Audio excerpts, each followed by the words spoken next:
Check, check, check.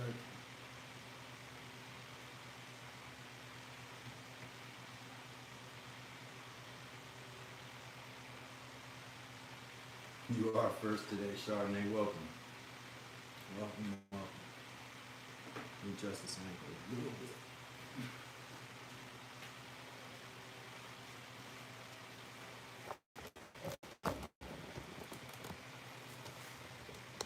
bit. Mike, welcome.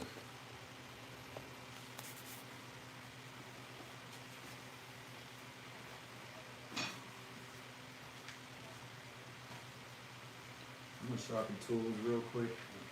I got some finishing touches for the bed, and before it needs to be disassembled, and all the parts gotta be.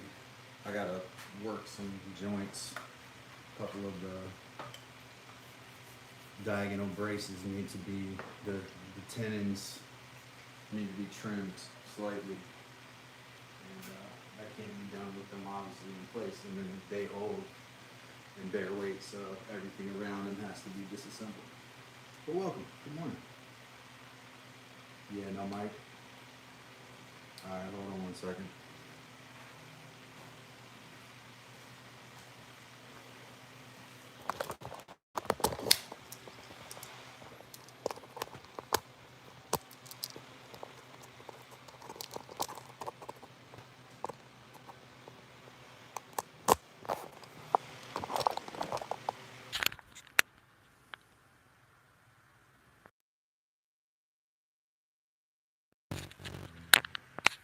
Check, check.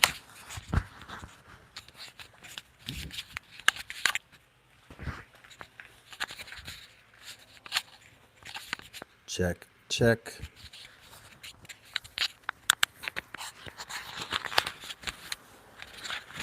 Getting dizzy yet?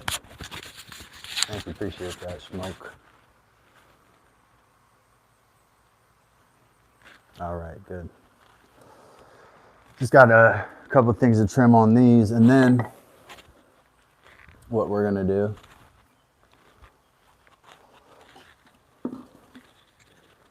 is we are gonna take this beautiful former piece of one of my son's beds that I've salvaged. It's made out of longleaf pine, and we're gonna cut this design that Heather put into it. It's gonna sit right in the end, basically as like a little a last rung on the bed, kind of hold the pillows on. Perfect width because it came from a twin bed. You can still see the hewing marks on there. Get you an idea of what 2x4s used to look like, you know.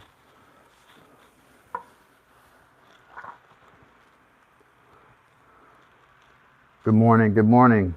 I see great news just now, so I'm interested. What's the news, Pilata?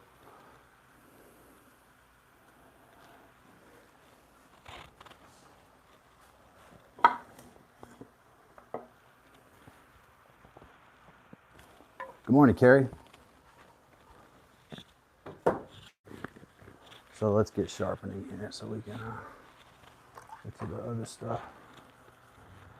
This is not great.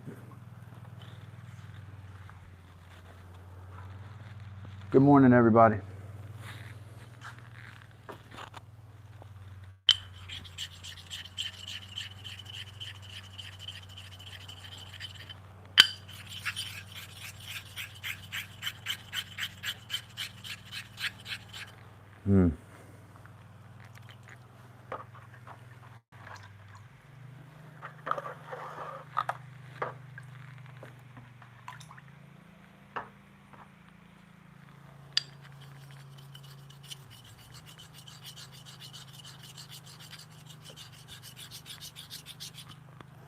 Look, there's a lot of stuff in this stone, and it smells like, you know, I don't know what you would call it. I don't know if I would call it rancid, but yeah, probably rancid oil.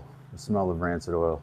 So that's why I suspect it's the grapeseed oil that's just like somehow gotten back in the stone again, even though I haven't used it in a while. Billy, welcome. Mike, Carrie, everybody, Smoke. Wolo Dimer, welcome. Going back in the chat. So hopefully everybody can hear now. I'm just trying to get some of this junk out of this stone here. Yesterday we were talking strategy. Strategy.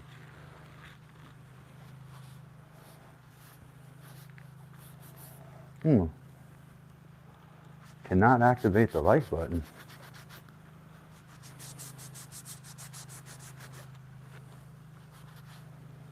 That's not good.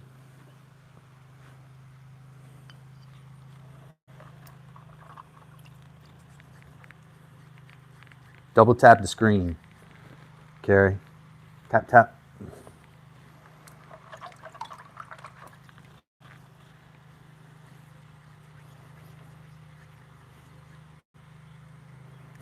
Of course. Oh, double tap the iPad screen. The middle, go tap, tap. Did that work? No? Dang. Wanted that like. Fine, guys. This feels like more porous now. I'm using that rag to get off whatever comes out because I'm drawing it out, but it seems to me, it's possible that I got down to a layer of this stone where there's more of that oil settled in. I don't know.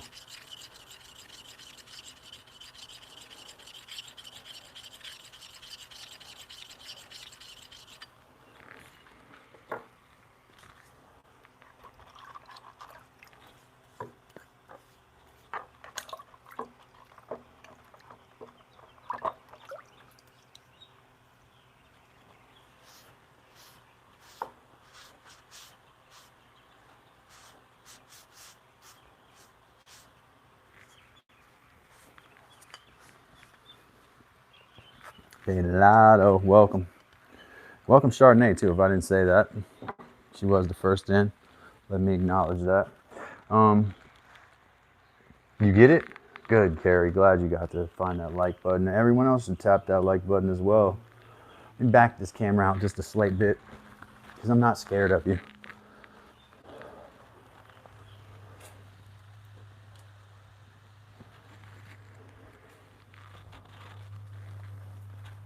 Trying to get this stone to where I can just sharpen a little bit, just polish a little bit this morning.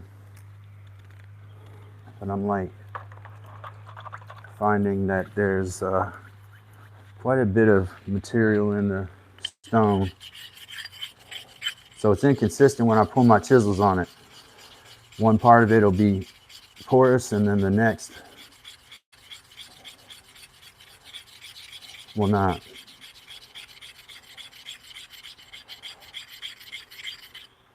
Y'all can kind of see the material coming out. And I want that stuff out of there. That's why I put the dressing stone, which you all know I dropped the other day, so it's only part of a dressing stone.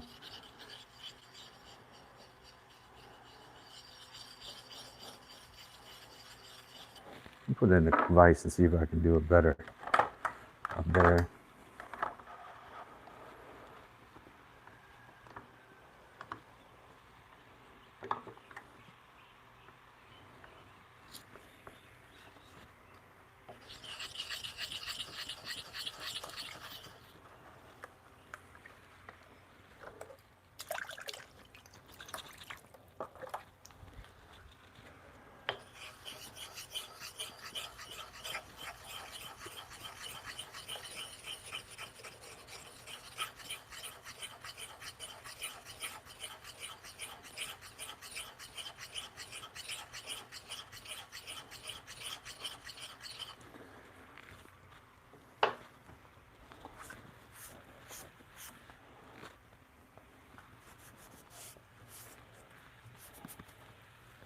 Let's see.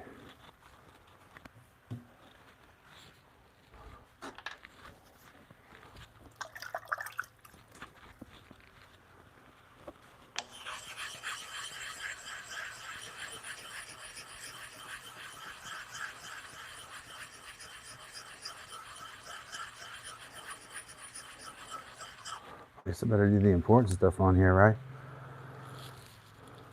It's kind of raining a little bit, sprinkling, sprinkling here and there. A little bit of drizzle, like we had some rain in the middle of the night the other night.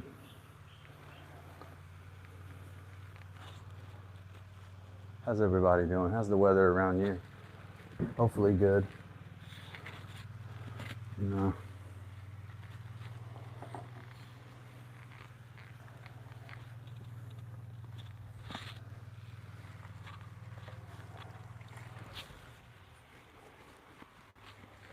With this beam we're putting on the end, and the bed is pretty much done. It just needs, I think, some sanding around the rougher areas, because there'll be kids on here. I did a lot of sanding off camera, so we have that.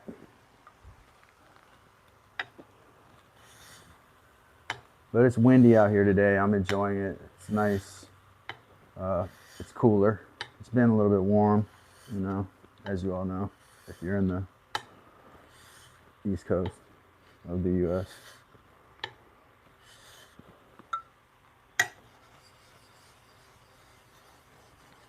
I'm not loving the way that feels. I'm going to be completely forthright about that. It does not feel like it's, yeah, fall is great. Oh, see, I like that. That's that fall weather. I will say that in the South, my experience is that something like at least 1 out of 3 Halloweens will be too hot to wear a costume, in my opinion. So like 30%, let's say 33% Halloween. 1 out of 3 years in the American South, in my childhood and my experience, it was too hot to really wear a costume. Like, it wasn't like a Halloween you would see in the movies.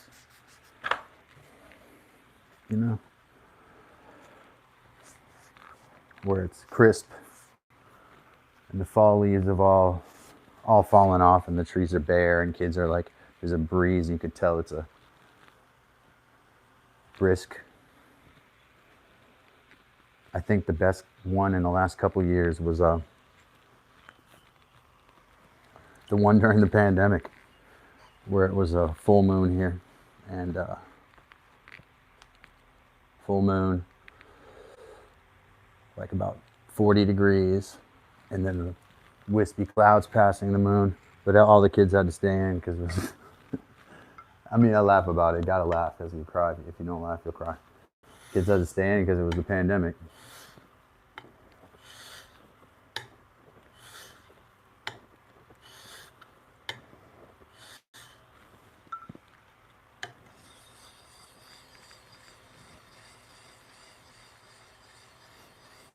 Yeah, I imagine. Carrie said, but here it is usually so cold, kids need to wear their coats. Yep.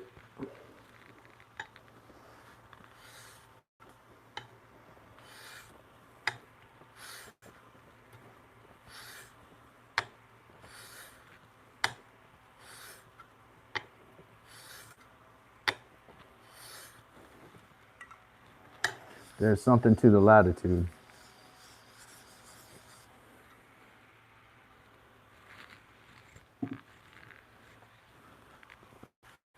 Forget all that junk, man.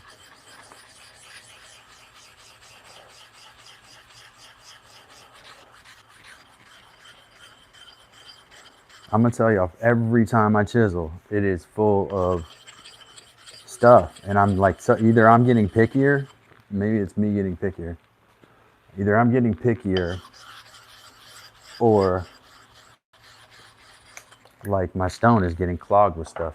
I think there's probably someone out there that's like, probably would argue both. Like, I don't like I want the chisel should, it should be a scraping sound when it goes across the thing. You all know what it's supposed to sound like.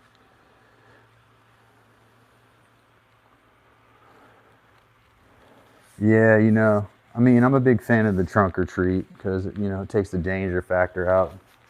Not that there's ever everybody knows this, man. The biggest dangers you have are not some random serial killer.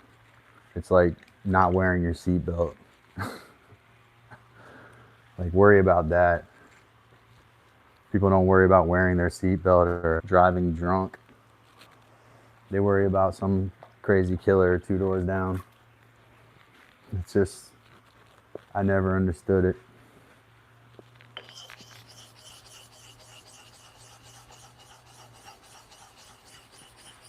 People are so imaginative when it's convenient.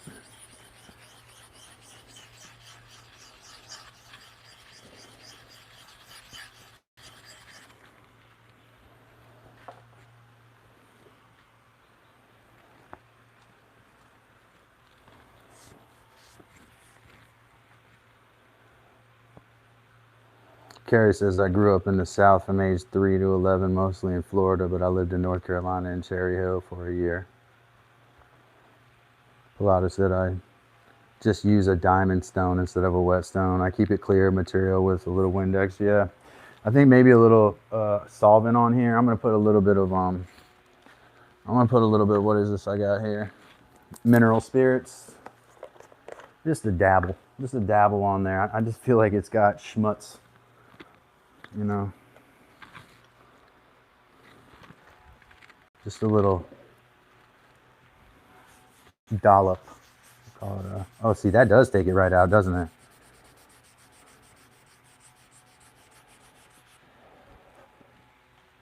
Huh. Stuff is pretty, noxious. Not something I try to use every day.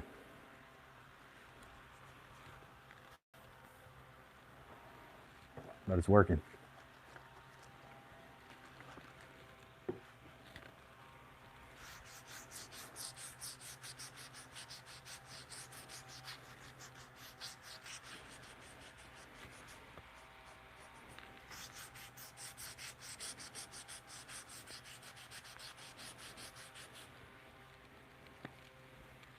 What's, like, say, the price difference between a whetstone and a diamond stone there? Helado.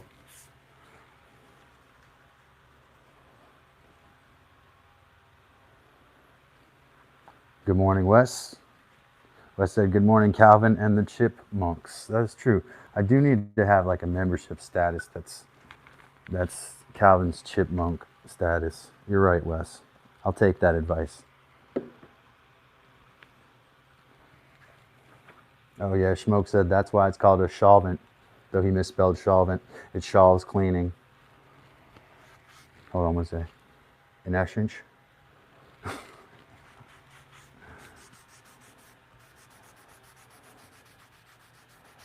Leaf spot solvent is spelled with an SCH.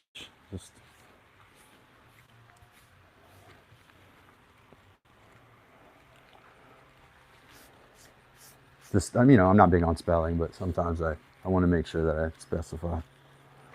Ooh, specify. Luckily, it's built into the word schmutz, so we have it built in. You don't have to worry about it. There's a lot of schmutz on there. I think it's the dusty environment too. I need a absolutely like lintless cloth or something to get this. It's got a lot of stuff on it. It's better than it was though. Now it looks like it's rejecting water. That's that petroleum distillate though. Wes said, hey Carrie, Miss Heather. Recognizing member Wes, member Chardonnay, member Pelado. Billy, welcome. If I didn't get you earlier. Member Carrie, of course, and member Chardonnay. Do I miss any members? Mike is making stuff. Member. All of those members, welcome to all of those members. Yeah, that's what it should sound like. That's much better. Y'all hear that? Y'all hear that difference?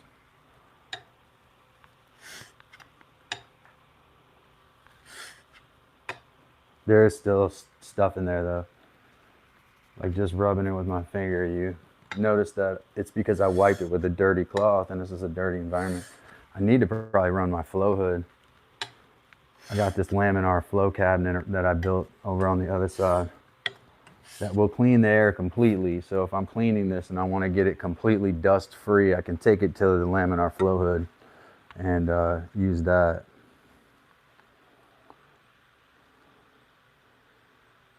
$16. Ooh, wow. For a diamond stones, that's pretty good.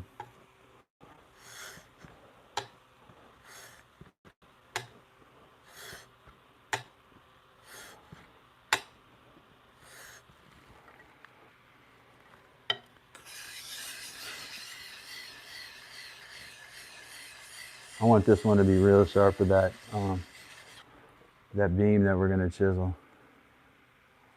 I probably won't use it the most, but I want it to be ready.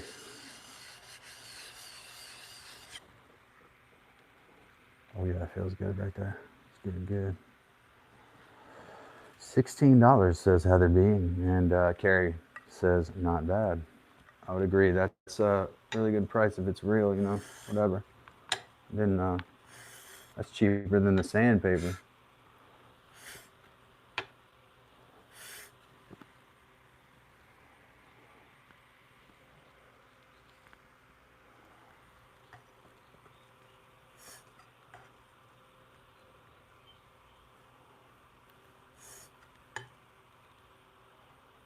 Trying to get that bevel right. There we go.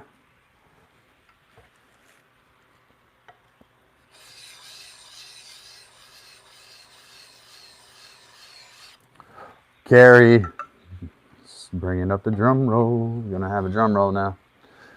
Carrie, appreciate that. $50, $49.99 with the super chat, keeping us alive. Keeping us alive. I got all these like not random sized dowels right here. $50 super chat deserves a drum roll. Let me get two same size or relatively. Here we go.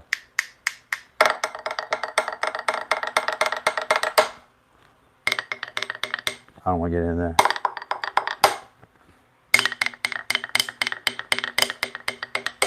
Thank you, Miss Carrie. Miss Carrie Frasca for that lovely $50 super chat. It's harder to roll with the shorter drumsticks. I think even with these are not the same length. Am I just losing it? Is that it?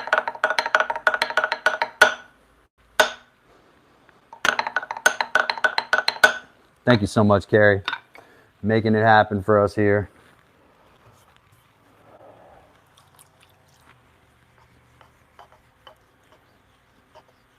We appreciate you, member Carrie. Member Carrie.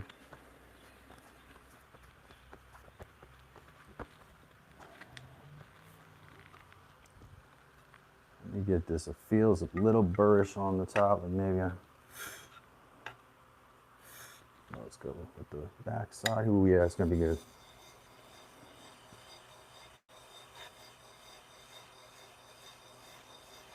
Gonna be good. Oh yeah. I did look at your weekend projects, Carrie. Well, I only left you a little, so the joke's on you. Carrie did peep at your projects and was curious whether you used like a scroll saw or a jigsaw. Carrie did some crafty like Halloween decorations and fall decorations. Yeah, we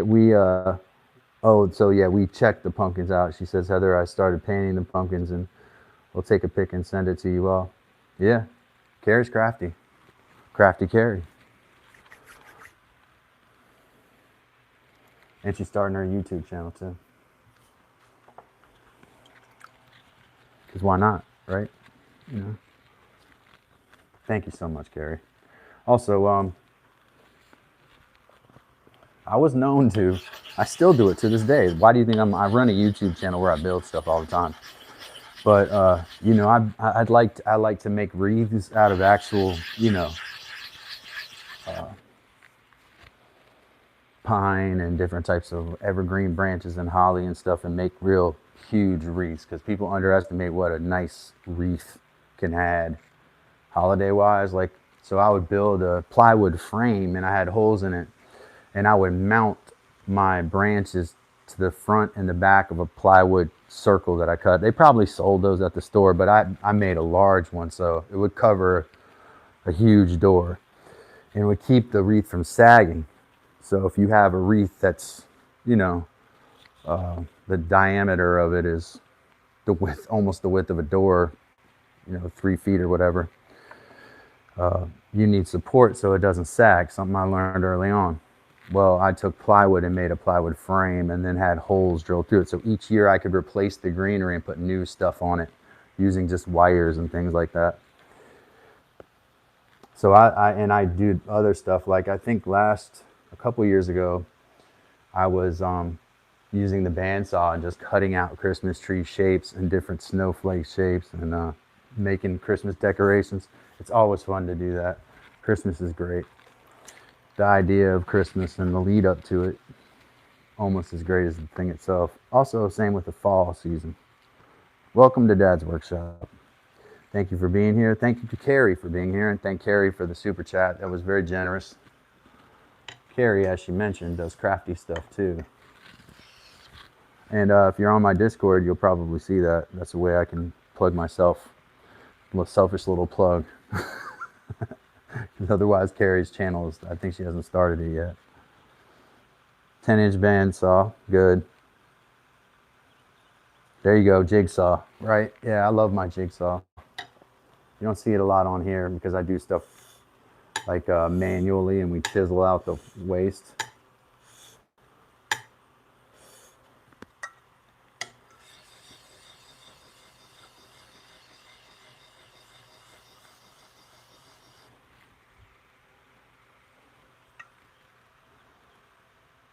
History lesson about Christmas? Ooh, I've got a bunch of those. I have some theories too, abstract theories I could run out too. Just talk about things I theorize. As long as there's no little kids listening, so they get Christmas ruined for them. Uh-oh, there goes my pencil. I'll wait till prompted again.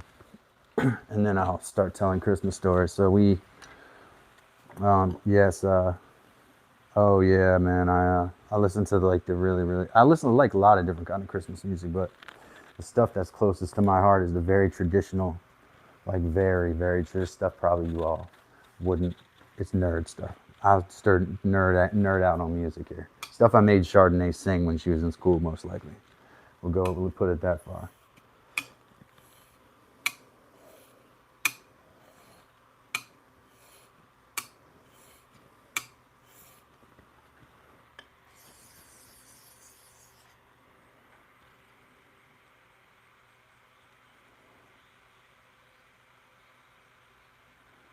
Morning.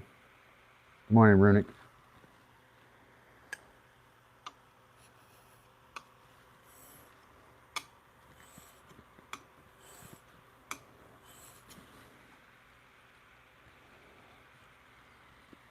Oh, is that what I made y'all sing? Rivers of Babylon? That's a good one too.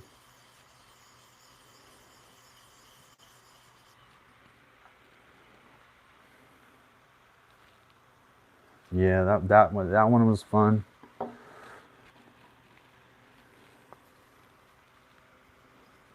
Man, doesn't seem that long ago, that's for sure. See, I got 2 good. Let me get one more kind of polished up, one more little chisel polished up.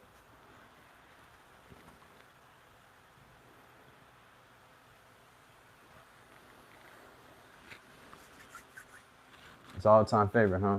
So here's my theory about Little Drummer Boy. Little Drummer Boy is a fairly modern song.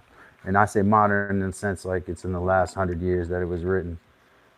It's because a lot of the old carols, especially the French carols, would talk about a person playing a drum, the drummer boy in the whole biblical epic, which I won't get into specifics, but the Little Drummer Boy, there's a lot of other previous carols that were made that had that sound. And so when it was written, the author I got a lot of respect, and I cannot recall who it is who did that song. I want to say that song's like probably after 1925, potentially after World War II is when that song was written. So there's a French carol called Pas de Pan, where it's actually an onomatopoeia. So they're talking about the sound of a snare drum in the song. And that song is it's a Burgundian carol from we don't even know, 1000, even earlier maybe.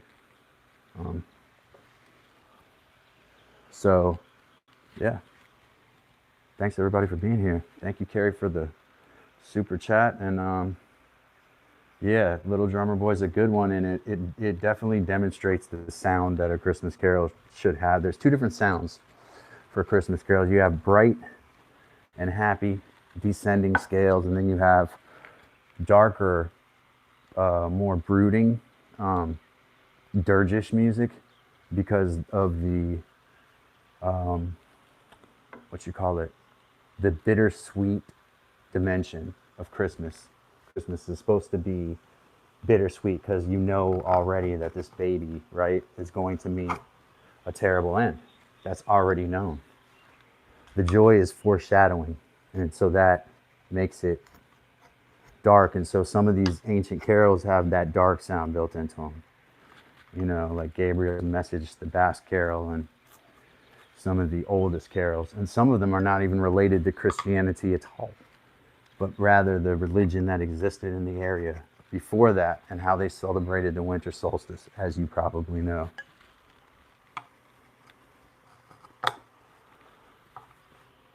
I recently listened to Thomas Tallis's Christmas Mass, so we're talking about the 1400s. Tallis was a genius. And I think if his stuff is performed, and it is performed today, when it's performed and it's done properly, you can see how it stacks up to anything ever made, ever written or composed.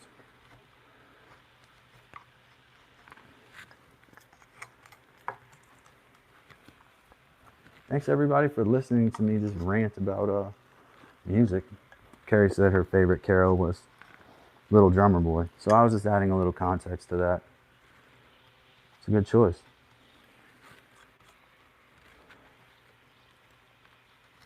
So the pa-rum-pa-pum-pum part, you can trace all that using onomatopoeia and the sounds of instruments, especially the fife and drum, which was a common instrument pairing. A guy would play a snare drum with one hand and play the fife with the other. He would carry it slung on this shoulder, so as you can imagine, the drum would have been at an angle, so your one hand was basically playing like a lever, and your other hand was playing a recorder-like instrument that can be played with one hand. Right. Yeah, Chardonnay is right. I definitely do believe that there's like the modern version of Santa Claus that Coca-Cola grabbed onto and created is based on a bunch of the amalgam that created the market item that we know as Santa Claus. Is like, I think, related to a number of people, and the least of which is actually Saint Nick, right? So if we look at Saint Nick, he lived in Greece. There's no snow, and even in Thessaloniki, where he was from, there's no snow there. Does it snow in Thessaloniki? Anybody here ever been to Thessaloniki? That's where Saint Nick was from. And a long time ago. I think it's actually more of the Western European people that they idolize, like King Vacislav, King Wenceslas. I probably said that before. You have the carol, Good King Wenceslas. When you see Santa Claus, sometimes he's in ermine fur, which is like a fur that, if you know stuff about rich people and like the aristocracy in England, the ermine was reserved many times for royal people. So it's that fur that you see where it's white and has a black dot on it. So you see Santa Claus dressed a lot like a king, more like a king than this kind of like Saint Nick, who would have been dressed in brownish, you know, I don't know what the fabric would have been in northern Greece at that time. You could probably do some research, but there you go. So that's me reducing my views in half, talking about Saint Nicholas. Now, but how's everybody doing? I don't care about that. Tunic, there you go, a tunic.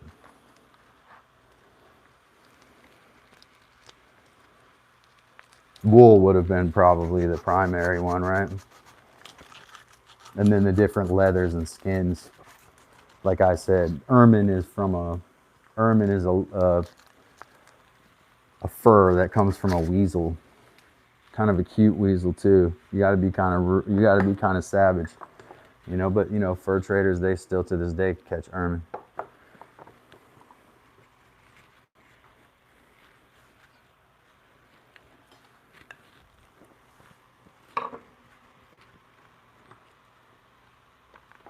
We got to talk about something. Hey, I'm not short of things to talk about. We're gonna get carving here in a second. I was just kind of cleaning these up because they didn't look the greatest to me. Probably this pin on this. Hold on one second here.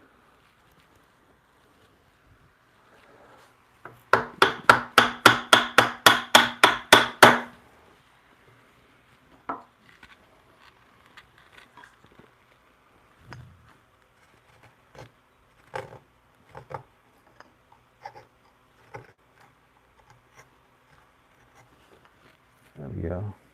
The chisel's nice and sharp.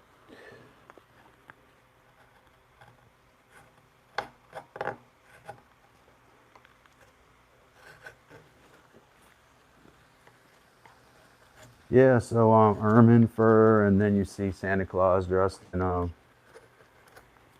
know, red, as Chardonnay was talking about a minute ago. So I actually think that's Coca-Cola. Just it didn't matter to them that much. We know that the early, like Charles Dickens had the Ghost of Christmas Past, who was basically Father Christmas, you know, in the Western European, weirdly like it's, we would call that secular Christian, if that makes sense, because it is secular. Santa Claus in this manifestation is not a religious icon. He comes at night and delivers presents to kids. That's not a biblical thing. So that would be secular.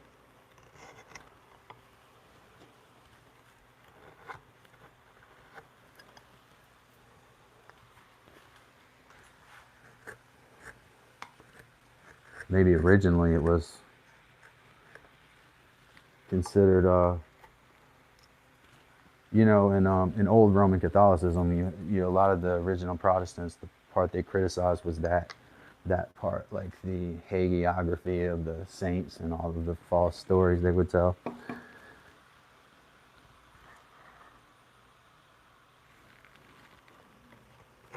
can hear my stomach growling. Is that a good or a bad thing? I should have eaten something.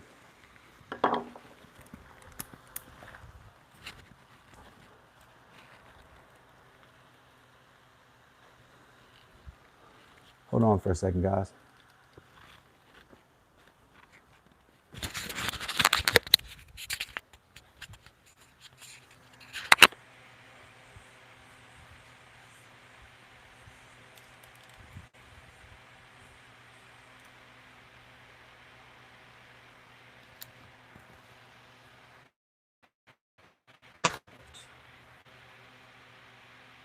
Looking on light.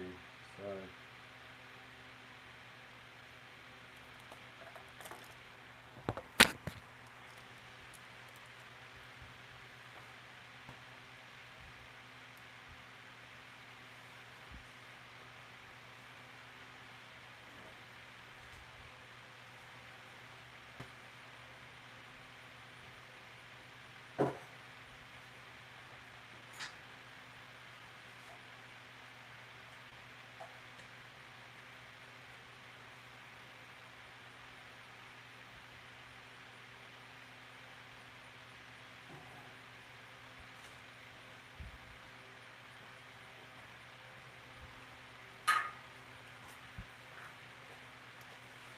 Sorry, y'all.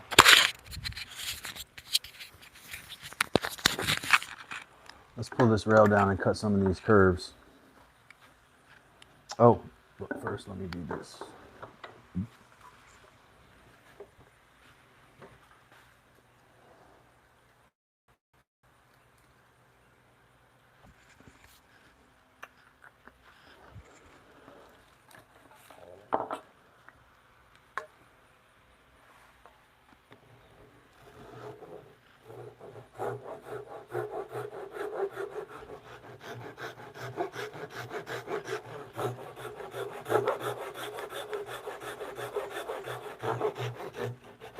That's not a straight line there from front to back.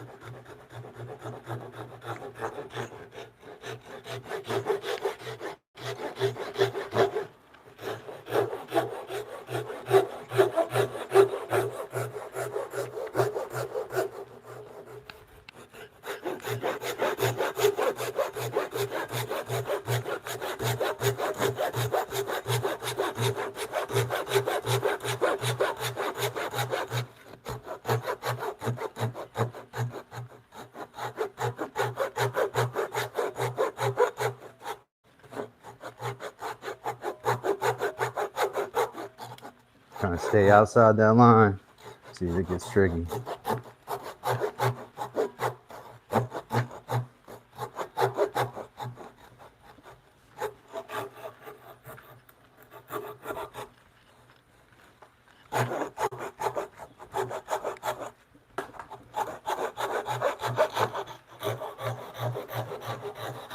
Not bad for by hand.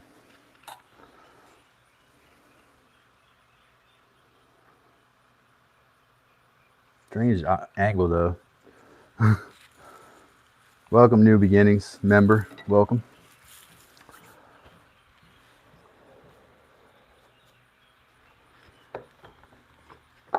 Yeah, that was the last thing I wanted to do to make sure that these were shored up. That rail. Now we bring this ancient 2x4 right here. Longleaf pine 2x4 right here. Hopefully there's no nails left. I think I've gotten them all out, maybe right here. I don't want to hit any of those with my tools, that's for sure. You do have to watch out sometimes. Hey, I don't think it's too bad right now. Hey, Rich has wood. Yeah, well, what's happening before? Yeah. What are you going to carve out? Where are you going to start? Well, do the whole thing. We're going to start down here.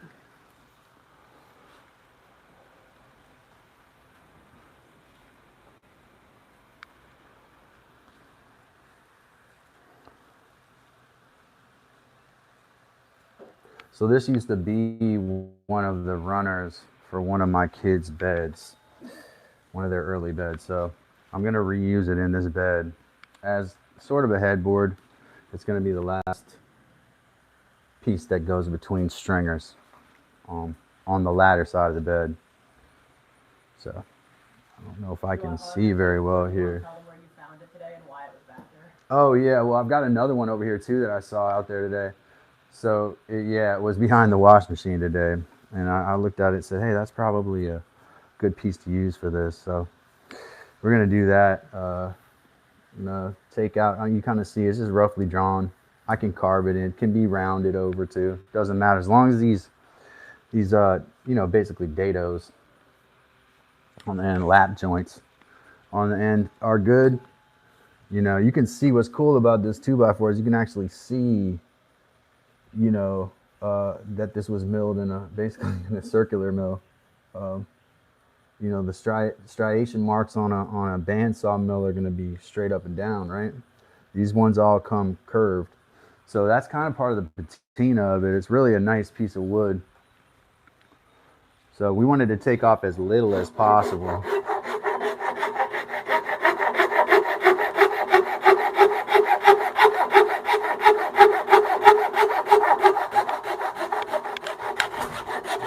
And I do believe it was a floor joist in a very old house in Virginia. So at some point. Some of these I found them myself, and some of these I actually sourced, you know, had to pay for in certain circumstances.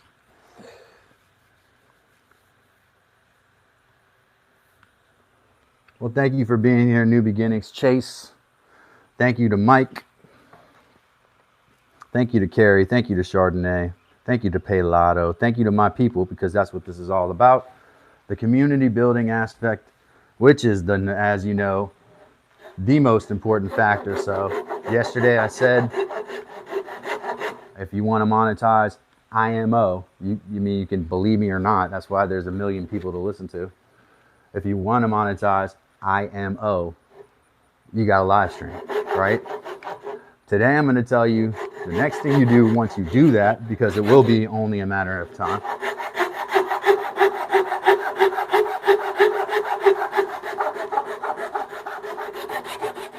The next thing you do, IMO, and I don't make any money saying this, the next thing you do is build your community. Make friends. The whole thing about life, right? I won't sing the song for you, but some of you know it who are a little older.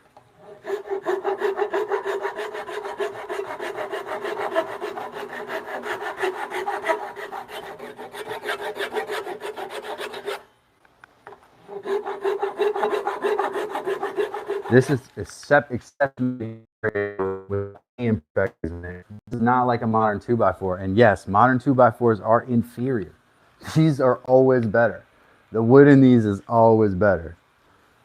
So it's not even a question. Like, I could go through this whole board and you don't find a single knot or imperfection, just straight grain through the whole board. Oh, Carrie, thank you. We have 2,600 subs. Thank you. Now we need to make it 2610 so I don't lose the spam subs you lose after one of these things. I will say it like I'll get like 10 or 15 more. So let's go for 2610, right? Or 20. Excuse me. It should be 2,700.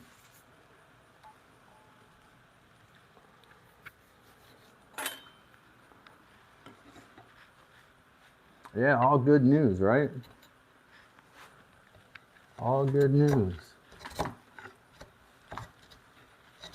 Telling y'all, this stuff is like hardwood.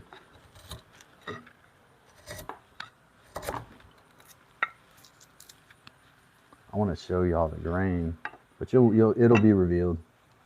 It will be revealed.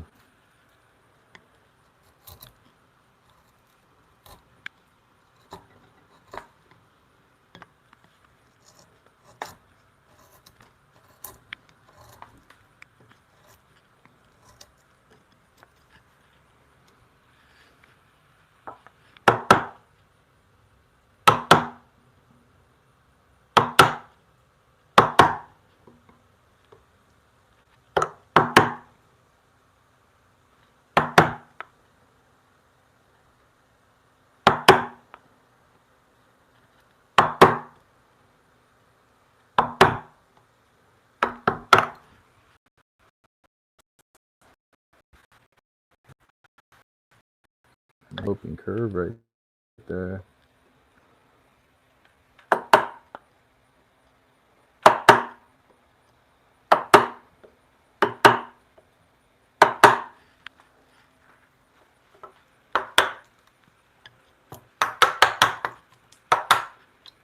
The redder is the better, is what they used to say. With longleaf pine, the redder the better, because for some reason when the wood was red like this, and you'll see when I show you the cross section of this wood, it's so good. It's unfortunate this tree is almost extinct now. Got a couple of them growing right around the corner over here, but there's just, you don't see them. I can point them out. Mihai Grecu, welcome.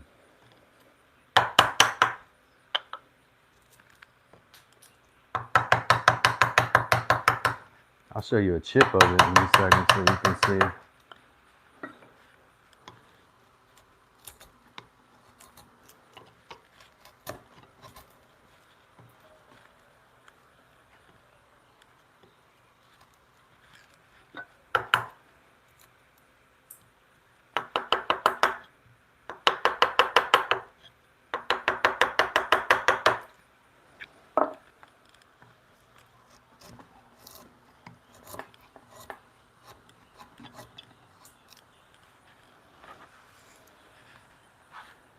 Michael the Greek. Welcome, Michael the Greek. Did he say, though I am not Greek? Okay.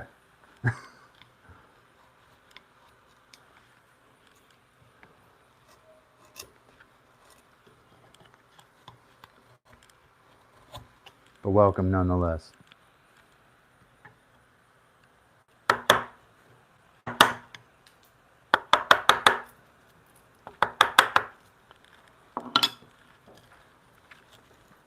This is going to be a nice accent to this bed too, and emotional for me because there's a big story behind why this is in my possession right now in general. But it's going to be, oh man, that wood just like butter, dude. This is going to spoil me. Michael the Greek, Narex is treating me fine. I've had these chisels for a few years. I would recommend them. You know, I don't get paid by Narex, but I do tell people that the chisels have been good to me in general. Not all Narex here today though. I got my Sorby chisel too. I've been using, and you know, like I said, Narex doesn't pay me, and I could really use their money. So maybe I need to go and like put tape over the handle of every one of these chisels. But nah, love you, Narex. Shout out, Narex.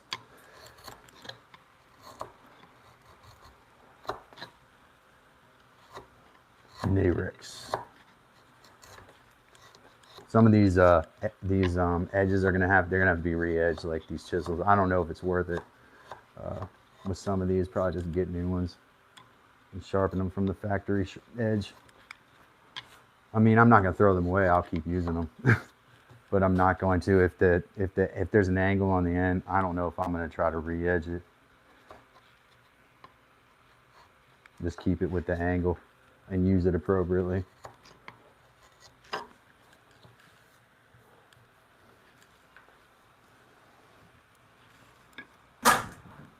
Wow, the wind just blew that door wide open with like 50 pounds or 60 pounds of stuff on it. Pilato said they cover her flights, but we've had to cover the flights for all the caregivers that have been coming and going. Thank goodness I had a bunch of airline miles saved up, not much actual cash. Yeah, I understand. Yeah, you know. Wow. Well, I'm glad you guys got caregivers and people that you trusted and knew to do that. And that makes me think I missed a message where you said she's coming back. Sorry if I missed that, Pelado. It does matter to me. So if I missed that, somebody let me know. Sounds like maybe Mrs. Pilato is coming back home. Okay, good. Glad somebody confirmed that. That's excellent news. Excellent news.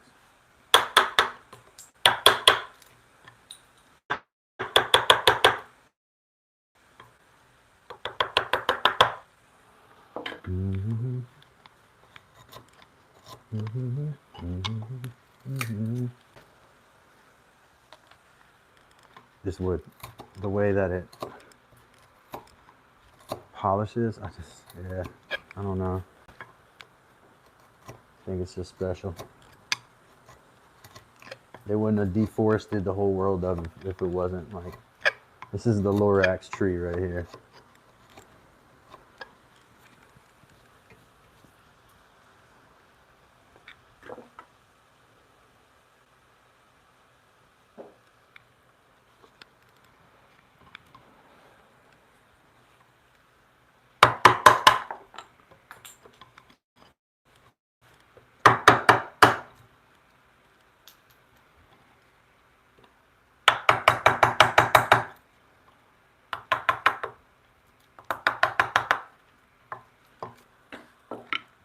Yeah, when I was a kid, my dad often worked in New York.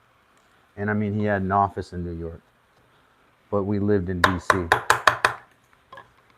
So he flew to New York and back the same day very frequently. Often, I mean, all work week, you know, and then sometimes he would be there during the weekend. So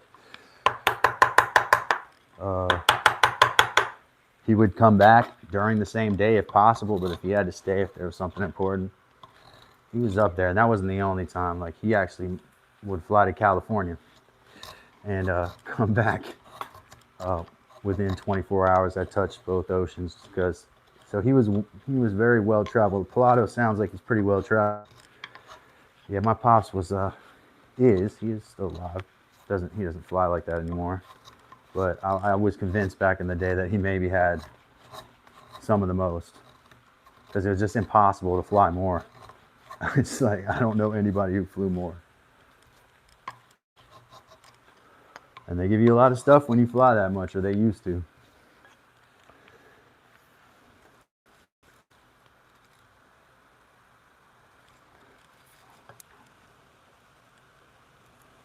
Somebody got somebody in the eye. Rich says, you got me in the eye, Smoke. Smoke Shop said, LOL.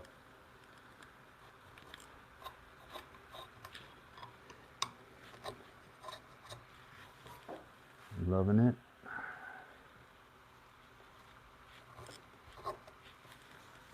That looks good so far to me, you know?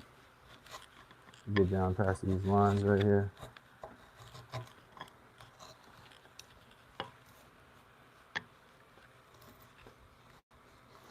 Just that patina, you can see, like, it just developed this over time, this dark patina, you know, on the outside. So when you take the top layer off, that's part of what you're taking off, unfortunately. You know, in this case, it's kind of necessary.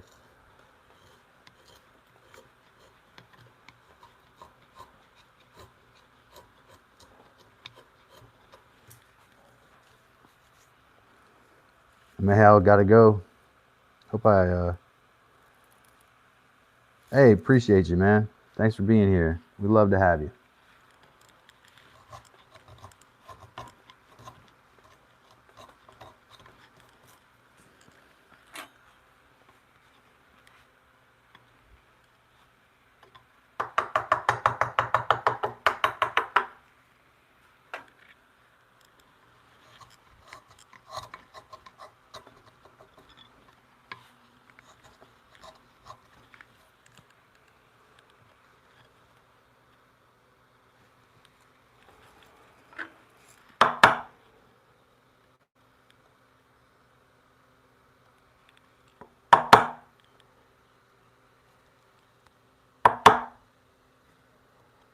Get down a little bit for that.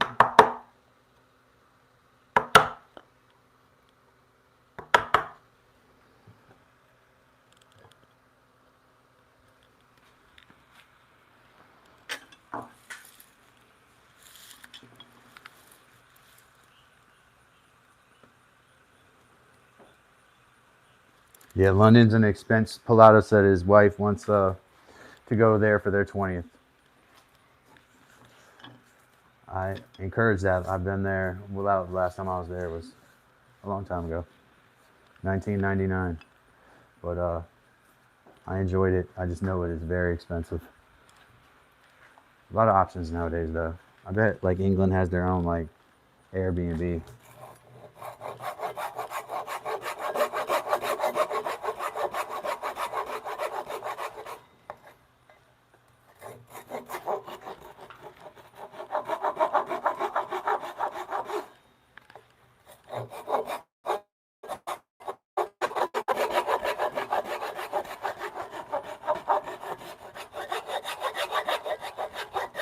I want this one to be the deepest.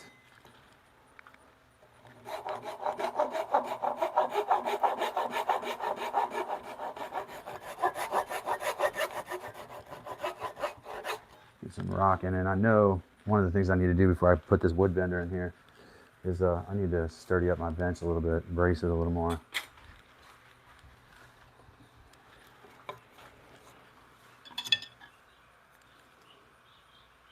Oh man, a lot of I saved enough points to go on our 20th, but then COVID hit. Wow, yeah, man.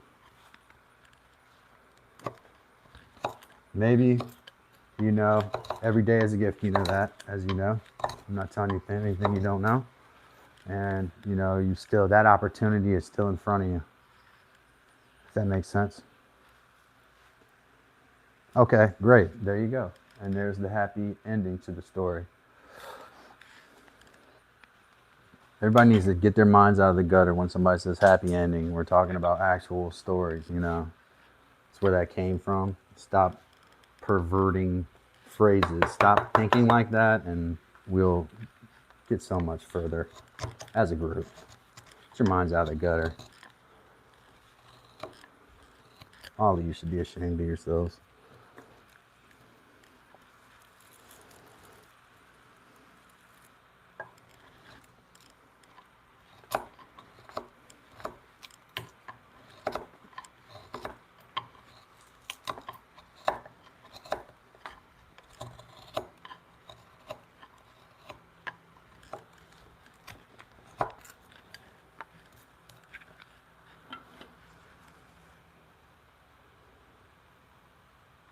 Show mature. Is that sarcasm? Do I sense sarcasm in there? I would be deeply hurt. Deeply, deeply hurt.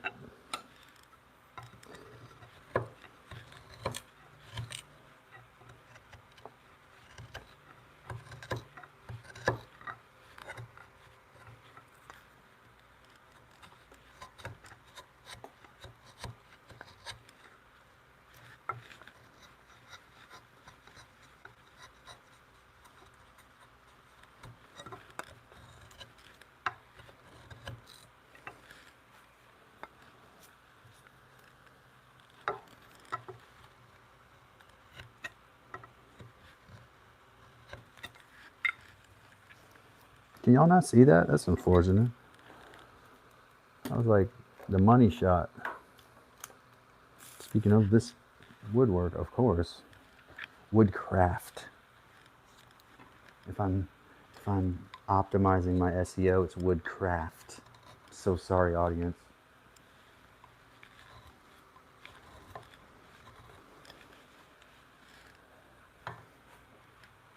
You see it now? My thing, my camera or whatever, my phone is about like 20 minutes behind, seems like.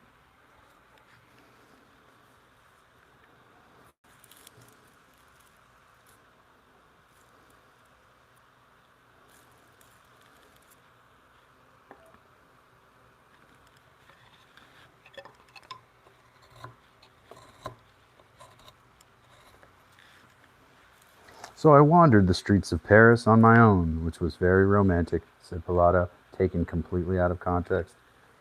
But it gave me something to say, to also say, welcome to Dad's Workshop, and thank you for being in here, and thank you for being in the chat, Pilato and Smoke, and sticking around, and hanging out. Appreciate y'all.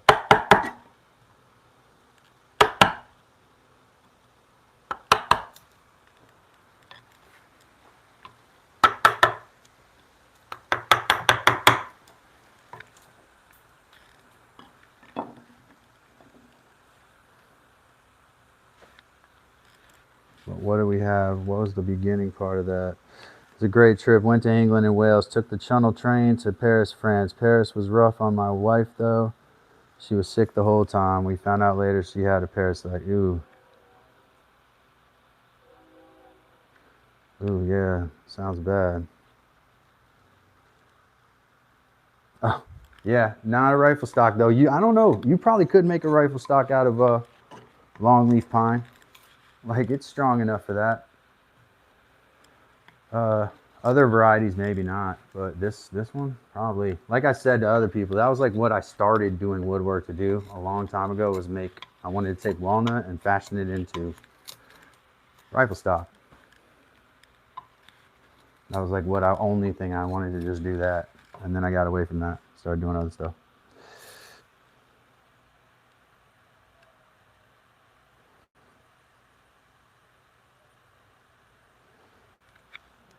So Smoke said poetic.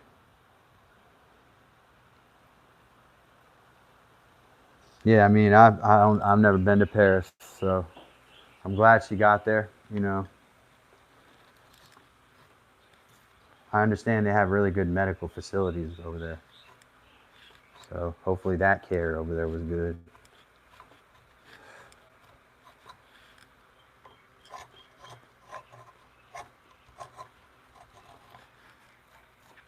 Correct me if I'm wrong. I don't know.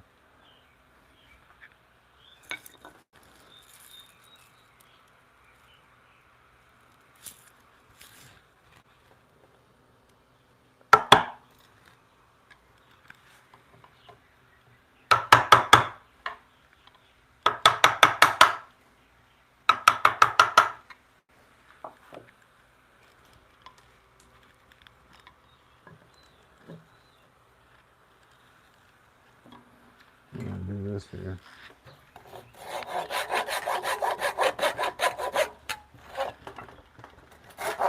This cross-cutting side is not feeling right. We should be able to do this now.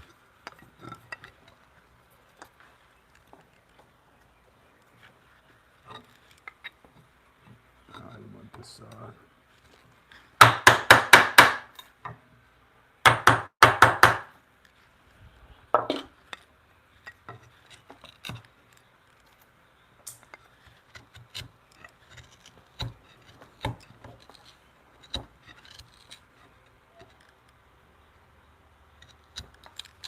Seems like maybe something's brewing in the weather here. I don't know. Feels strange. Wind is kind of whipping around.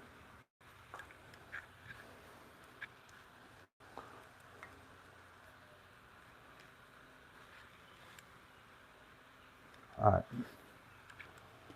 It's just a continuing type thing. I want to thank Carrie again for her generous gift earlier. I want to thank all my members for being here who could be here.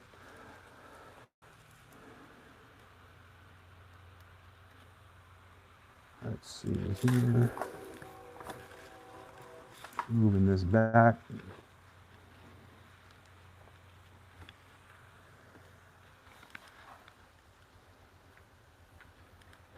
This is some thick stock. It is possible to cut with a band saw, but you would have to have a more powerful one to be able to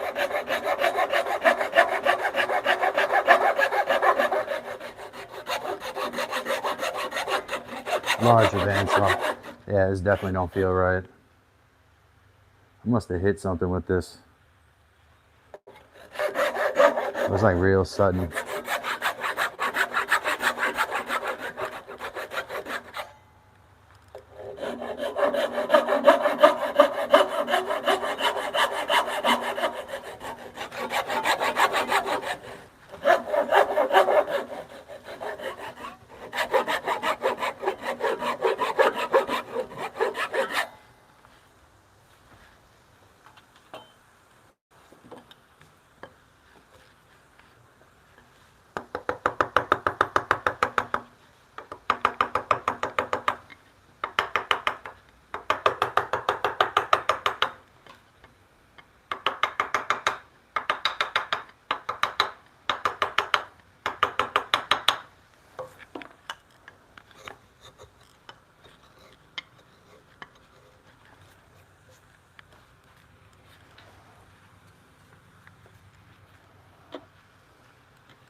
Yeah, I don't know. I think it's a their end thing right now, Mike.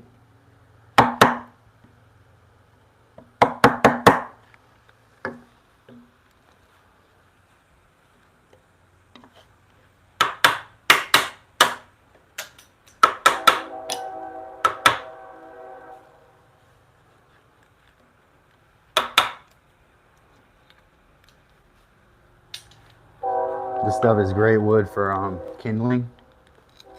Maybe even if you get small enough pieces of it as tinder, basically, because that wood has a lot of resin in it. But this actually particularly, this is aged, so it's fairly dry. I think it would probably burn well though, just the chunks. You don't want to actually burn the wood,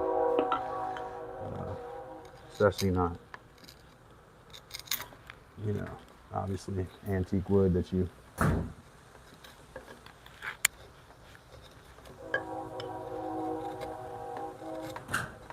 Wow, it's really violent. I'm gonna have to do something more to that door. Y'all hear the train pass. Wind is blowing too.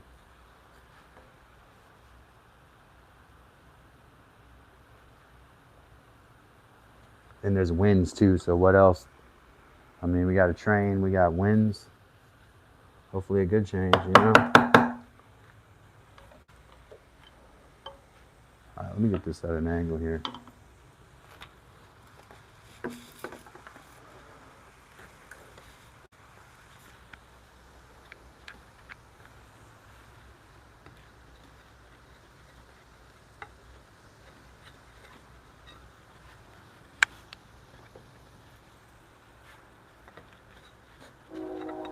Not really.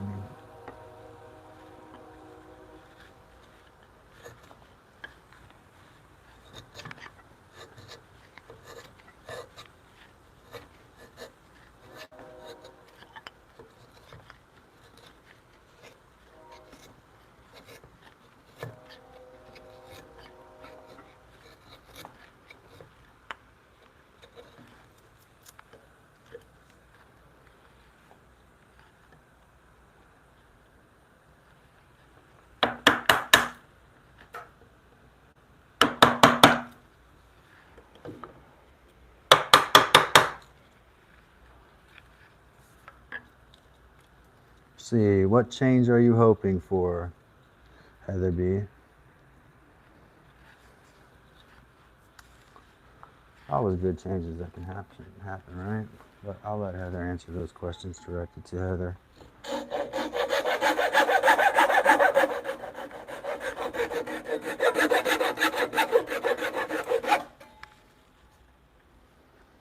Looks like I need to add one of these to my list.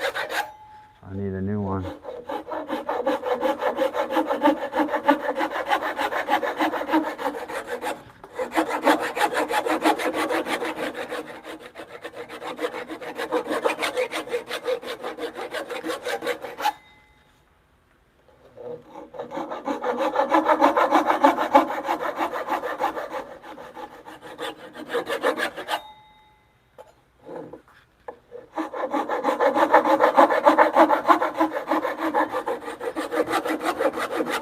You might wonder why I'm coming diagonally.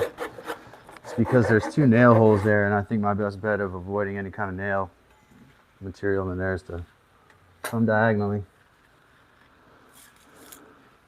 Approach diagonally.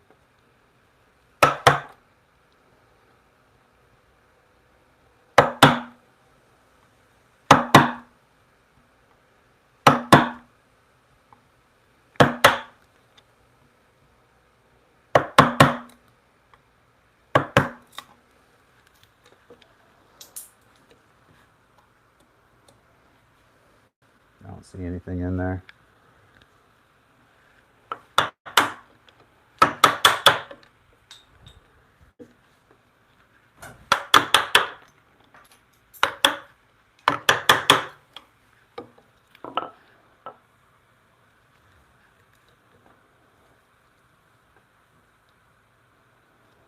In order for that to happen, try this.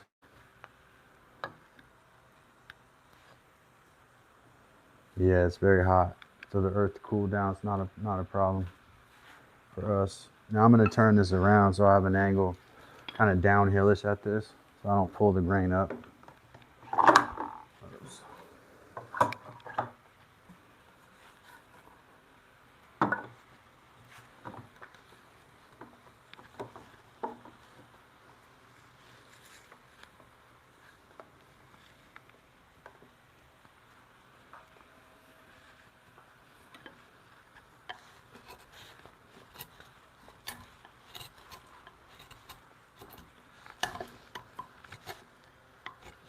So there's no line on this side, so we kind of got to eyeball this. Let's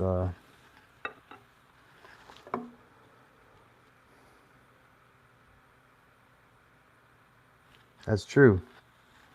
Carrie is right. Make a grateful statement every day. I do try to do that. I have a gratitude thing I go through. I don't talk about that on here a lot, but maybe I should. I go through like positive affirmations and gratitude and stuff every day. So let me be the first, if not. If I haven't, though, to say how thankful I am that you all are here with me, because you could have chosen to be anywhere in the world, and the 48 of you that I see in the room at the moment are choosing to be here with me, and I appreciate that. So that's showing a little gratitude that direction. Then we appreciate Carrie and her gift. We appreciate all blessings of all sorts and believe blessings are coming towards us. We do.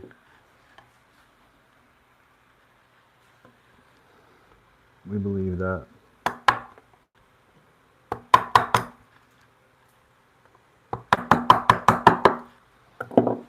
You have to believe that. Especially if you're alive again. You know, if you are alive again another day, you got to. You got to believe it.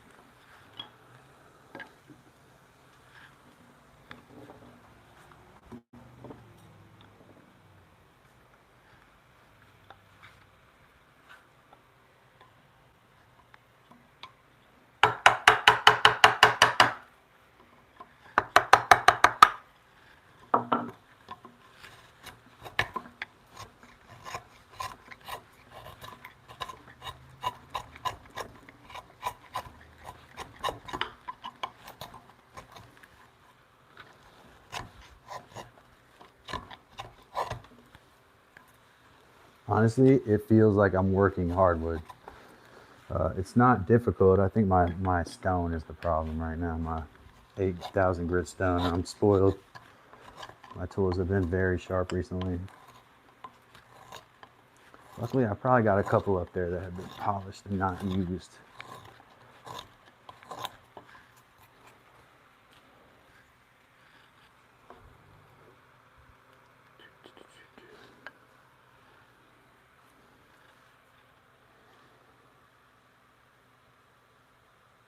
Yes. Wes said humans get the blues like the earth gets winter. It's key to accept it without being consumed. I think he says no spring comes. That's true. And that's part of the winter solstice celebration, is to acknowledge that you've gotten through the darkest part. That is the parts without daylight. The day that you have passed is now the longest night. And then you have increasing daylight. And I think for back in the day, you know, that was even more important, because they relied on everything from, like, it was just cold. So without the accoutrement we have now and all these fancy things we have, imagine how scary winter was. Like, what a 1 in 5 chance of just dying. So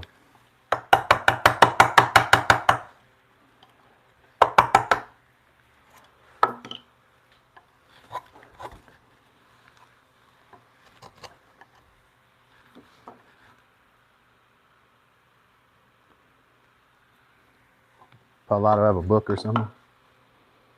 Feel better now. A daily journal to help you create more happiness in minutes. This must be a... Is this a Palato written book?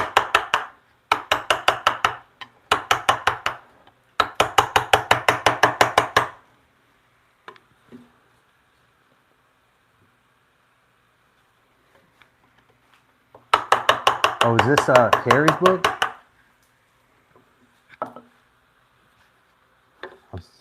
Whoa, what are we doing? Spring comes, booty boot boot.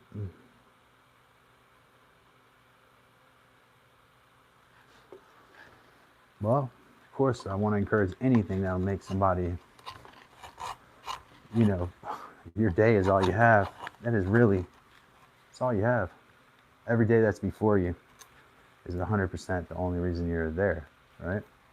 Now, sometimes we're sick and we have to be in convalescence for periods of time, and that makes the days less valuable, but they're valuable for healing in that sense. So, in general,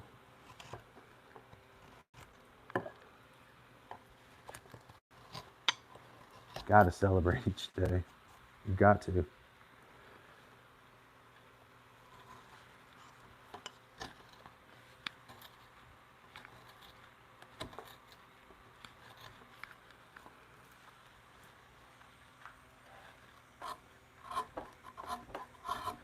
I want to tilt this down so y'all can see some of the grain and how I work it, but it may be a little tricky with the bench being like it is.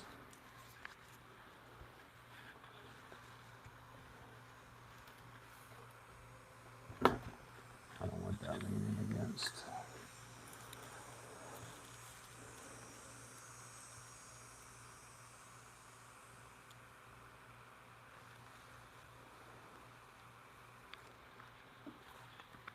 Carrie said, the hardest thing that I had to learn was just to accept and breathe into the times I felt like I didn't have what I needed. Once I accepted that, I started asking, what am I learning from this? Thank you, Carrie. Once I started doing that, my situation started to look brighter. Funny how that works. How you manifest.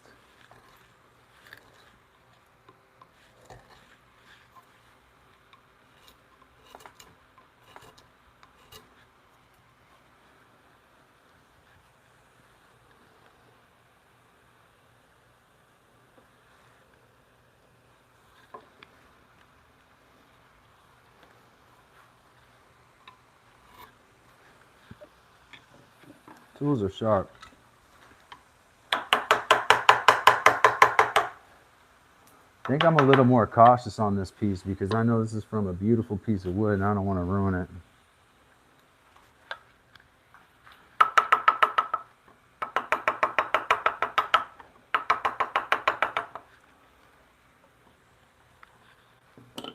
So I want to make this piece of wood more beautiful. Let me not put it negative programming. See, Carrie probably caught that right away.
It needs to be more like that.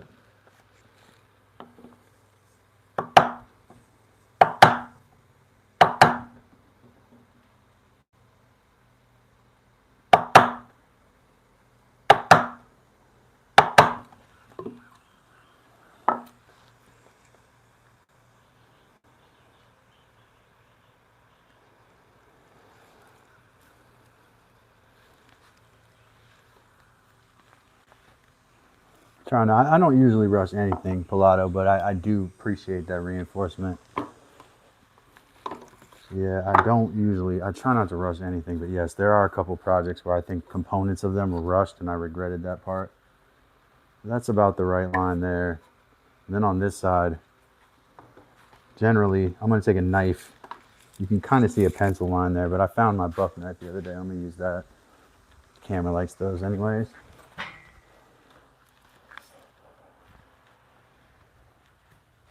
And this is kind of like a little bit by ear, I would say. Since we just sketched this on, we're just kind of cutting just kind of a gentle slope or whatever. It's going to have a couple curves in it. Whatever, you know, like when you say whatever squared, sometimes that just kind of tells you the rest of it. Right here, this is my found my hunting knife the other day. I don't know how sharp it is actually. Right around that. That should be the. We want to take as little material off as possible. Right along here.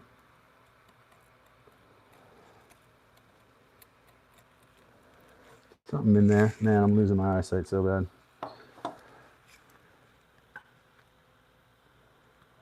Yeah, it's kind of like.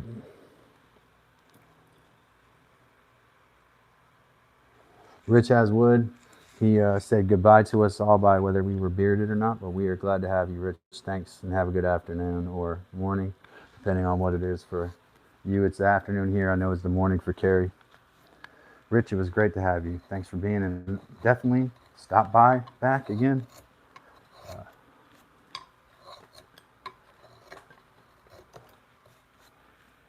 All right, now we got this. Let's do another cut here.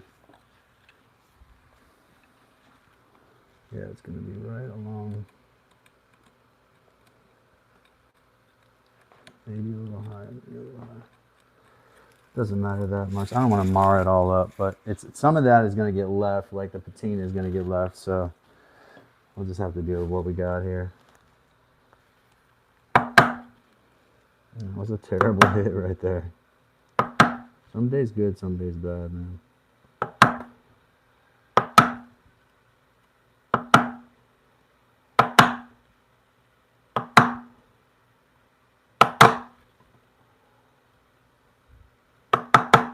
Whole thing I've been trying to tell myself, and that didn't come out badly. Whole thing I've been trying to tell myself is that people are going to look at this, bed for a lot longer than we have. Maybe, I don't know, some of us have probably looked at it a lot, but kids are going to be in there spending nights in there, and when they wake up, they're just going to study the curves of it with their eyes, or maybe they're just going to log onto their iPad. Who knows? Maybe I'm being idealistic here. Man, I'm losing my cross-cutting side for sure.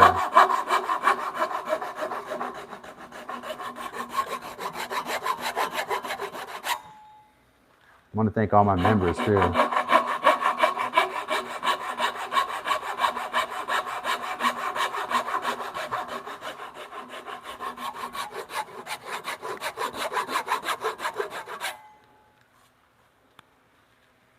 And then we got a little line coming down here, right?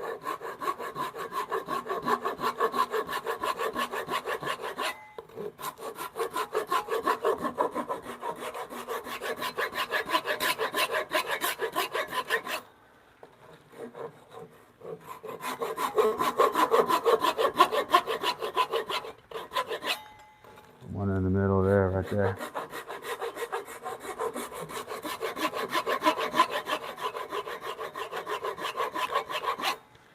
There we go.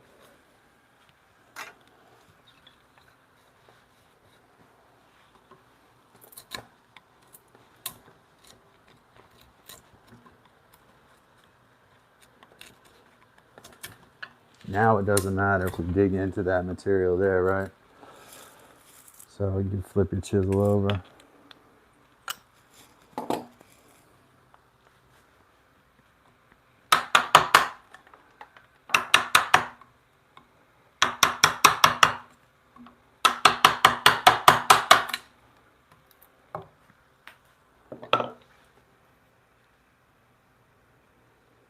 Yeah, we are sorry. That's a good step. Pilato speaks on my behalf as well. I mean, in some ways, I'm the kind of the prodigal child of my family. Maybe that's why I read that statement and took pause, because I was thinking of all the times people have tried to bless me and I've blown it, So I take things, sometimes internalize things. So as I read that, and I did read that statement from Carrie, I was thinking about myself and internalizing it. So that's why I didn't respond. I think Pilato's response is like the best response.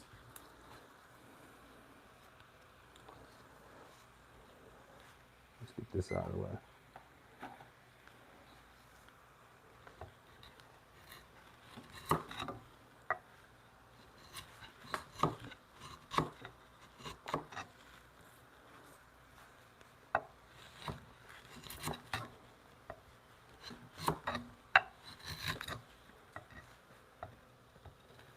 Ooh.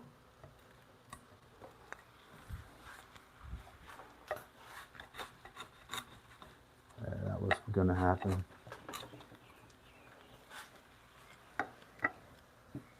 Just need to adjust that.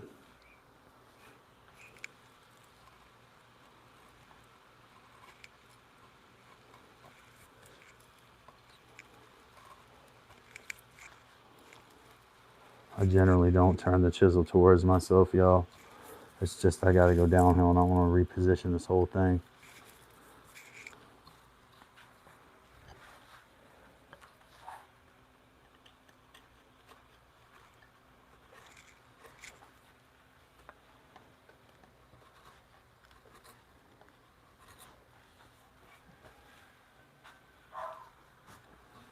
Oh, it don't even matter now. I can show y'all the bed. Who's up in here?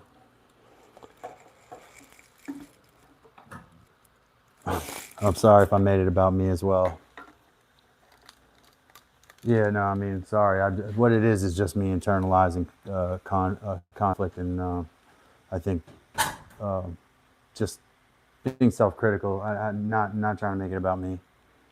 It seems to be a pattern. Maybe you need to talk to my therapist about that. Yeah, so this piece goes right there on the end. You see where those where the ladder crests over the bed there at the back. I'm gonna actually make it inverse so this will fit on the other side too. The other two posts are gonna go in, but this will go on that back area that you see back there, right? Boobity boop boop. If we climb up the ladder, climbing up the ladder. Whoops, I lean back. Sorry. Right there. That's where that's gonna go. Right there. Oh no, I mean, hey, like I said, I've been criticized like that before. I think right now I've gone without nicotine for about 16 hours to 18 hours if my mood seems different. Let me apologize for that. You know what I mean? Like I fully acknowledge that my mood is probably weird, you know.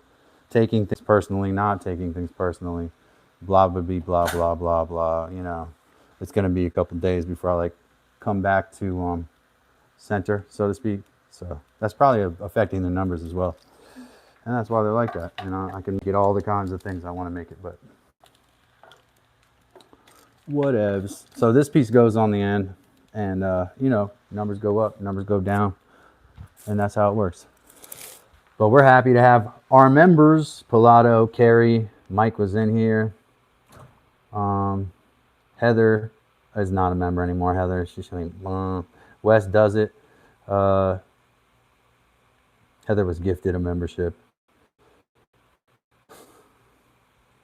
So Wes and Carrie and Heather and Pilato and all my people, I want to say thank you to everyone. So I show my gratitude. Smoke, thanks for being here. Not a member, but definitely a friend. And you don't have to be a member to be a friend, but we do appreciate that extra bit of confidence, so to speak. So love the members, and continuing, I'm going to continue to do things for the members. Oh, nothing, Mike, nothing. Just I think we were getting some updates about what Pilato's wife's updates. Good news, all good news. Yeah, that's all, as far as I know.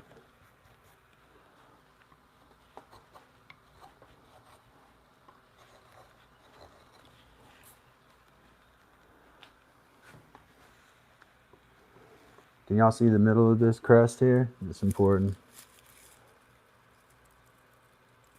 Y'all finna knuckle up, is that what he said? Let me, never heard that one.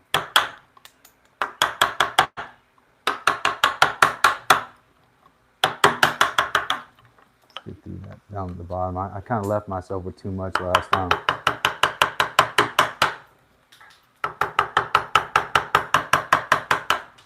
And I had like a really, if I can get one, let me show y'all what I'm talking about here.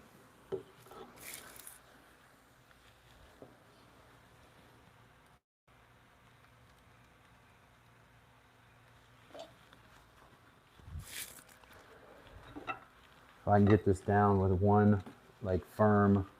Well, maybe I don't want that, but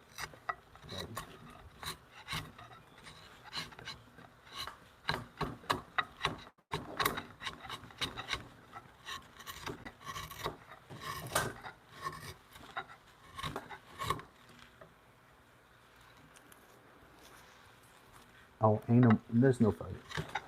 There's never any fighting in here. This is the chillest chat on YouTube. Some people's whole channels are built on fighting with their audience. I noticed this the other day.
Oh man, you still flaring up with the gout there, Pilato? I'm sorry to hear that, man.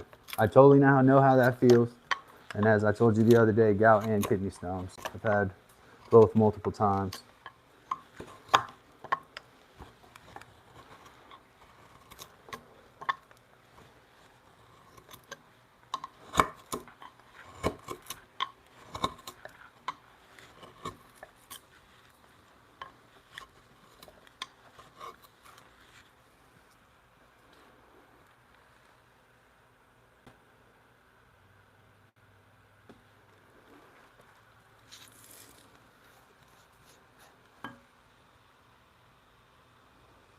What's going on here? Oh, Runic monetized. Good for Runic, man.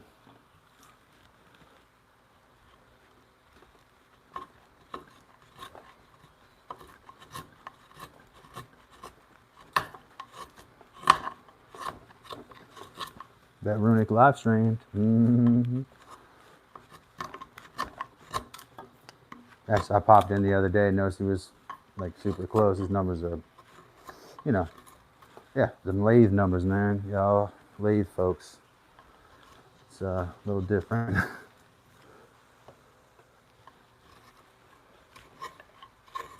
Respect turners, and I love it. That's why I have a bunch of people on here who I respect greatly who have turning channels. You know, I don't think I would do it personally unless I had a lot of time to like learn it for real and a lot of space. It is obviously very, throws a lot of wood around, so it'll be another one of those things.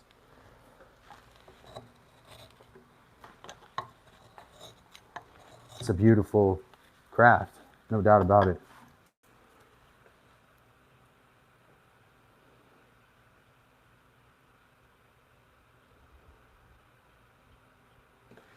Yeah, that's.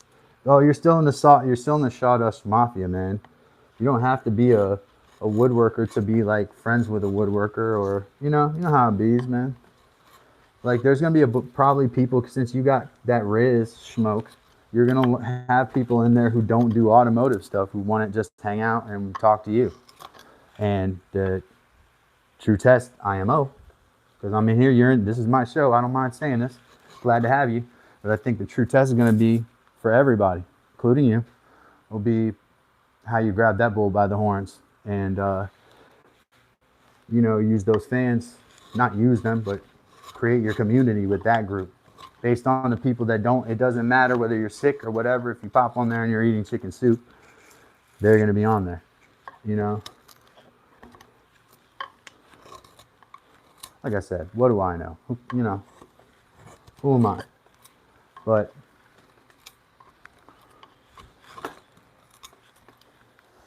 just my opinion, abstract theory. It's about community building, and we've talked about that before. I think YouTube is pretty vocal about the fact that it has a lot to do with that, but they also make it so that's unavoidable, if we're being honest. So.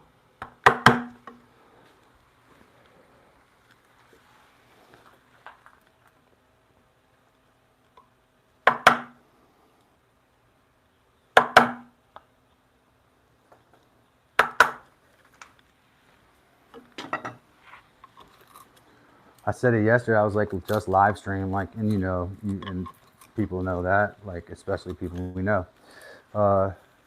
And I watched this video the other day that said if it's half-assed content and it's between half-assed content and content not being posted, then put the half-assed content up. You know.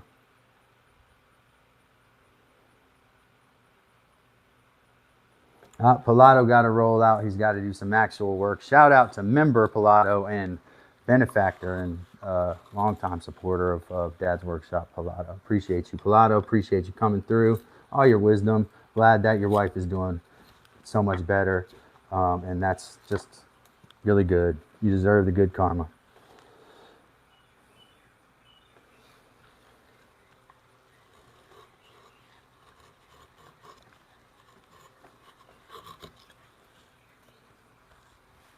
Let's move it down because we're getting down to the end of that second little sunrisey curve, you know. Some of it's got to be straightened out by eye here.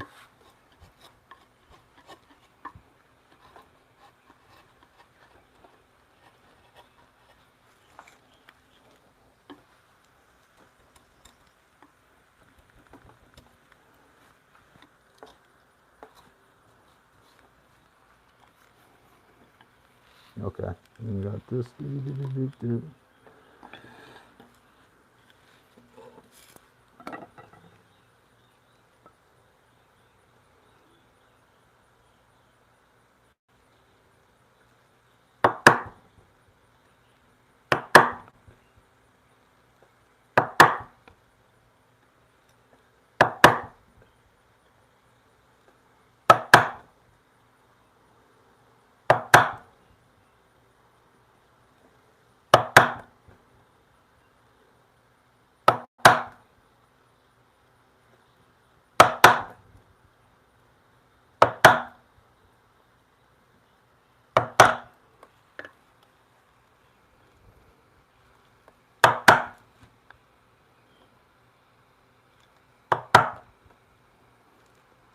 To show y'all what that stain looked like that we that I tried yesterday. Some of it disappeared completely.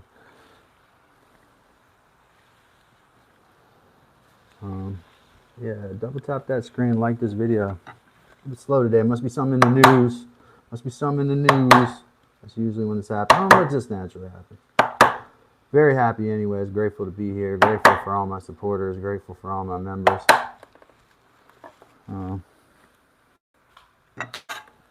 Since I'm so nicotine withdrawing right now, I have no idea how long I've been on. It like makes the time feel slower. It's not y'all's fault. You could theoretically chisel the whole thing out, right? Look at how nice that grain is. Can you see how nice that is? Oof. Such nice wood, dude. And they were using it for floor joists. This is a floor joist.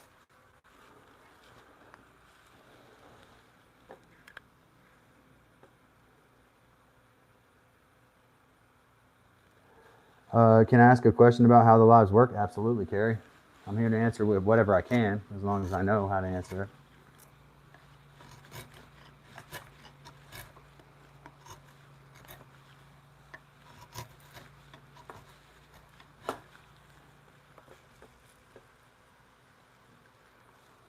Y'all see that wood? See how nice that is? Look at that. Look at that wood. Just don't see that nowadays. Don't see it. Doesn't exist. Like not in like lumber yards. That's what you would find in the lumber yard. And I mean, this is obviously you can see they cut it different then, but you would have seen this in a lumber yard. This is probably from, I don't know. It's probably industrial era. It matters how many people watch, but less. They don't pay very much, Carrie. So the question is, does it matter how many people watch? Yes, it does matter. And then the next question is, do they pay based on watches and likes? Yes. So it's like yes and no, and for both of those questions, if I can specify. So does it matter how many people watch? Absolutely, because you go up in subscribers, and they show you to more people, the more people you have in your room, right? The more people you have in your gallery, they show you to more people. The more people stick around and don't leave right away. Also, they're looking for a demographic too. So they're trying to find commonalities between these different pieces of data and find a match so they can send that out to that match and make more money. The problem that I've noticed, so the question, let me make sure I stay pointed to the question. Does it matter how many people watch? Yes, because you get paid by 1,000 views in what's called RPM, revenue per mil, right? So that for live streams is ridiculously low. Watch time is, I mean, I've doubled my watch time hours plus, actually almost 3 times over since I monetized in June. So you get a lot more watch time hours when you have more people in your room also. And I'm sorry if I had an attitude. It's more probably related to my nicotine than the actual numbers. It's just, they just fluctuate. But to answer your question, yes, you get paid revenue per mil. So like I can tell you right now, and Pilato and any of these other folks that are familiar with this they don't mind sharing stuff. A lot of times they'll talk about it too. Live streamers get totally ripped off. We get ripped off. We get 1 penny or 2 pennies per 1,000 views. Yeah.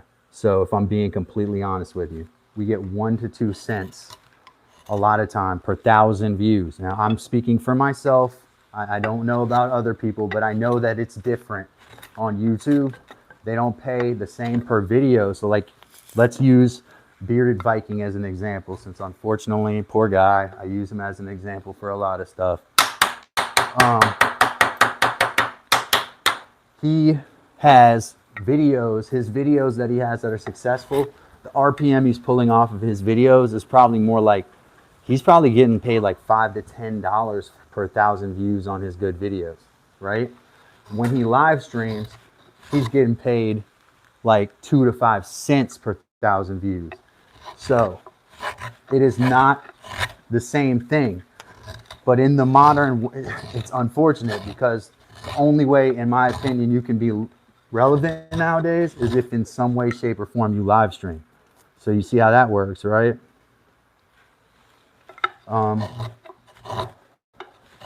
So what he does is when he live streams, he profits off of his viewers by running raffles and stuff that are not really legal, not even by the community guidelines of YouTube. And anyone can challenge me in the chat.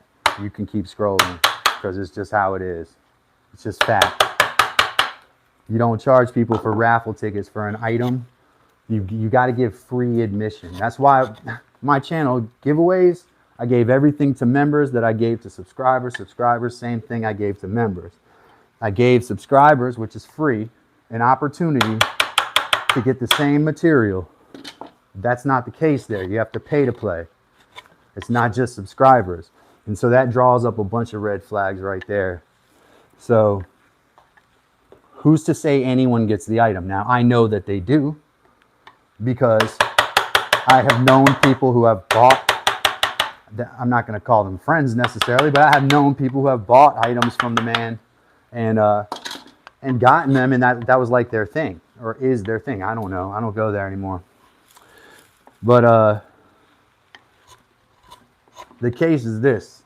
He can't make what he expects to make off his time sitting there on live stream unless he gouges a little.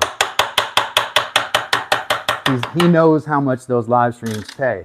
And he knows that the market is changing to favor live streams in the algorithm. And I don't think he likes that. And that's why for whatever reason, when I tried to be friendly, he was rude to me and it hurt my feelings. What it should have done was make me steel my resolve, because when he said this ain't for everybody, that really is something said by somebody who's scared. He would just not think about me. He would ignore me if I was not a factor. But when I said something, he had negative things to say, which makes me think, you know, he's jealous, or there's something that upsets him. But the fact is that unless you make a long form video, and your long form video is like really popular right off the break, the RPM even now for a good long form video is pretty low. So to answer your question, we do get paid by views, but the amount I'm paid per view is like 1/1000th of a penny. So 0.001 is what I get for a view. Because every 1,000 views I get a penny, and then they keep that RPM even after, and they try to calculate in when you all leave super chats, they'll say that their RPM was higher, but it's not their RPM was higher. You paid me, not them. So they take the credit for that, and they say, oh, your RPM was higher on that video. So I think there's probably in the future, not trying to get myself shadow banned, but there may be some like lawsuits to this, because it's going to get ugly if they keep down that road and allow the things they allow, and then crack down on things that they really shouldn't be cracking down on. Like, like it's pretty bad. Anyway, they pay very tiny amounts. So we make our money off of super chats and memberships for the most part. And if you can make a long form video and it can stick, or a short and it can stick, you might get some jingly change on one of those. But you know, that's about it, if that makes sense.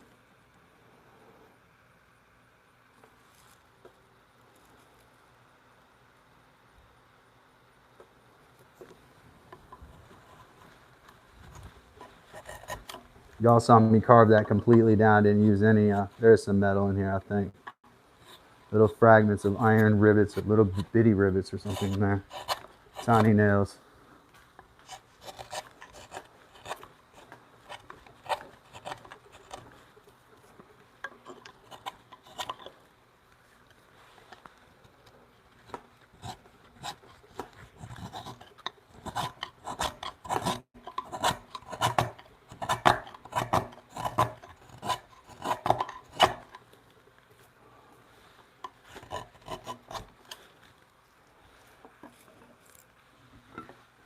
Boop, boop, boop.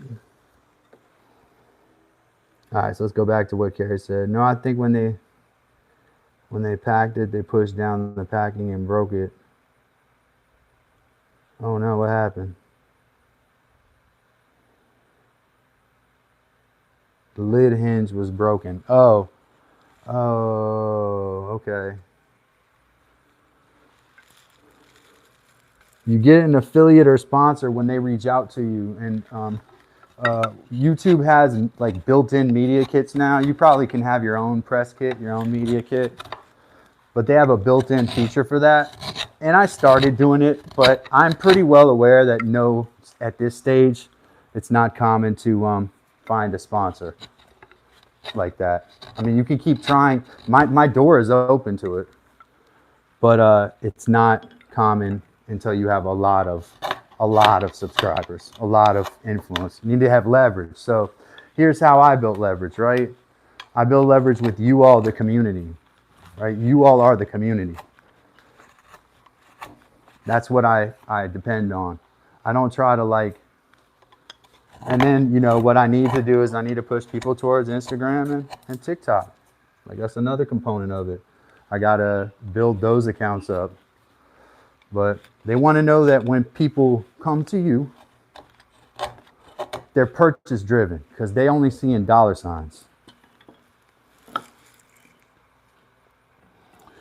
The company's only seeing dollar signs. So if you're not like raking in tons of people, like just today's performance would probably be enough to like scare away an advertiser, right? They want to know that when they're paying you for promoting their item, that item is getting in the eyes of a lot of people who are driven to purchase. Now, if you have members and people who are like donating to your channel, IMO, and I don't know if it hits the algorithm like this, but it should, that's purchase driven viewing. That means people are willing to literally support your channel so you can say what needs to be said. So as time goes on, I think the companies are going to realize, this is just my theory, abstract theory, companies are going to realize that live streamers have a lot of purchase driven viewing. Quite a bit, way more than regular videos. A lot of people watch videos with no intention of buying anything. Sometimes when they go to live streamers, because of the interaction, that drives purchase. Because they have an interaction with someone and they confirm something like, okay, I want to get said item. Right? So that's an advantage if you're a crafter trying to enter with the mindset of purchase-driven viewing, PDV. Spit some real game to y'all too, man. This is real game. So you're trying to up your stock as a person who can drive purchases. And you notice that I don't quickly endorse anybody. Like I don't have my Vice, I covered up the name, my bandsaw. I like those products. But the products need to pay me to be on my channel, because I believe already I have people that will buy things just because they see them on my channel. And I mean, I will recommend them, but I'm not going to advertise anything without them acknowledging that. Does that make sense? That my viewers are purchase driven and I should be paid as such. And that means the RPM that I mentioned earlier, revenue per mil, which is revenue per 1,000 views. See, a lot of these people in my chat think I don't know shit. That's the funny thing. That's the funniest thing. I'm crazy about data. Anyway, that revenue per mil needs to go up thousands of times. That will never be enough for me. It's embarrassing that they pay people like that. They may actually get sued because it's like way below minimum wage. You're basically working for them for pennies on the dollar. US wise, and they're a US based company, you would be working for less than minimum wage. There's no question at all.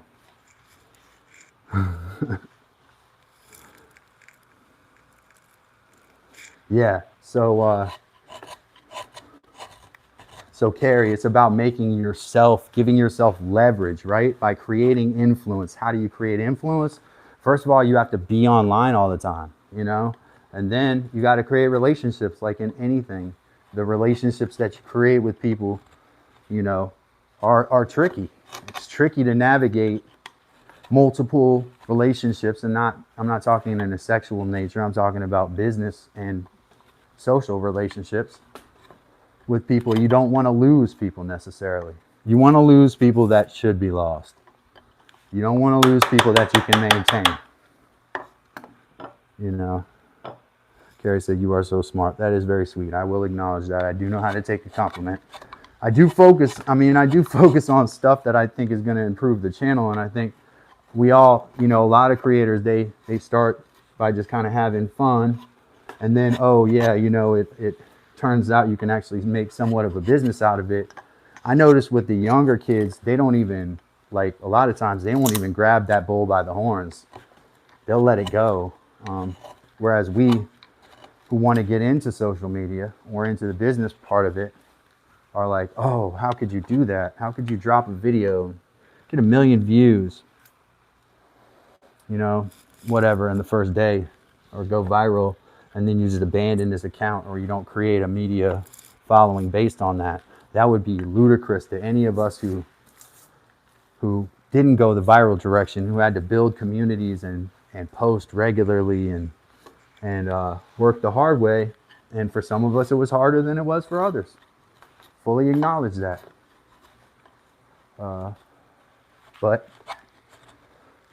And then there's people, you notice when you monetize or when you move to that level, there's people in that level that are totally fine with staying small.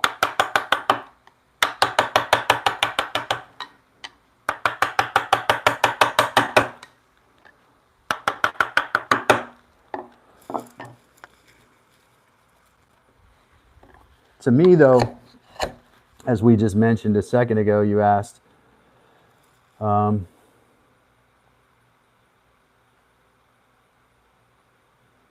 yeah, so any view that they consider like over a certain amount of seconds counts for a live stream, right? So generally, like, I can't speak for other people's live streams because, like, Mike has a good view duration on his, probably nice and strong. My view duration has been trending upwards, but something like 26 seconds. So the average person, I get about 26 seconds of attention from. And I'm not going to say that's randos. Sometimes that's people who say, "Hi, Calvin," who know me by name on a first name basis. And for whatever reason, they got to go do their thing. So I'm not going to blame them for it. You know, I don't have you in an online prison. But the fact is that the average, you know, is what it is, and turns out to be, you know, 26 to 30 seconds or something.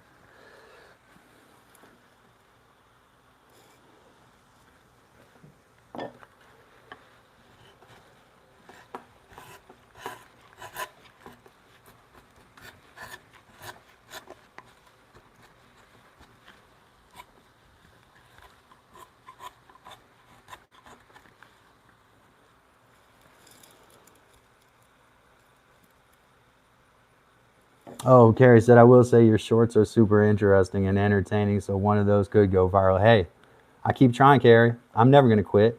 If I say anything negative today, don't take it, don't construe it as a negative. All this is to learn, you know. We learn.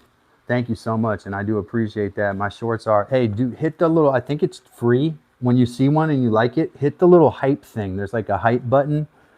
That would help the video. I don't think it costs any money. If it doesn't, never mind. If it does cost money.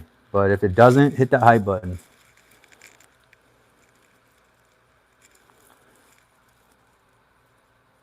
Yeah, you know, we don't get, knock on wood, we don't get a ton of those. We get some.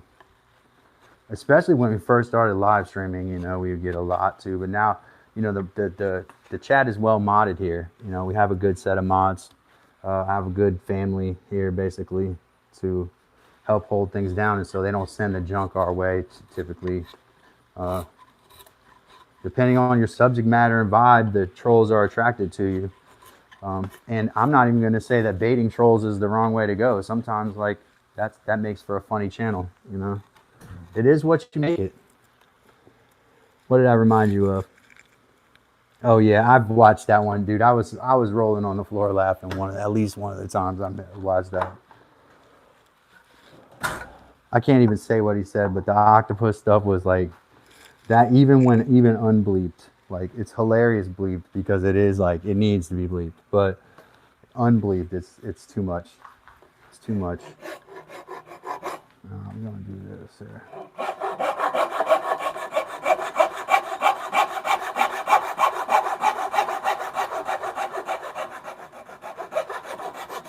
We might be about that time where we have to go mic-less.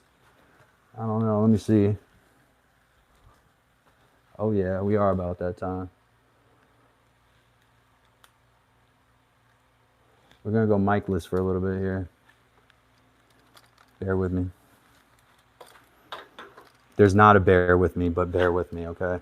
I promise.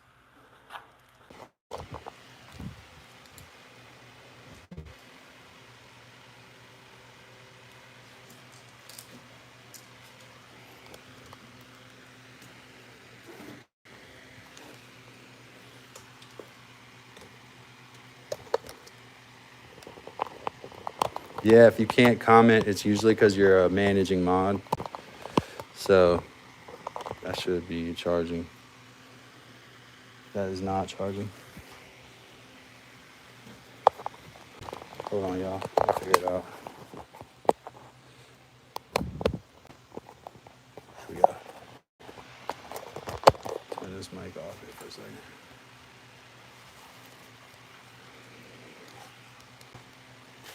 All right, take a sip of my drink. I'll be right back. Chat.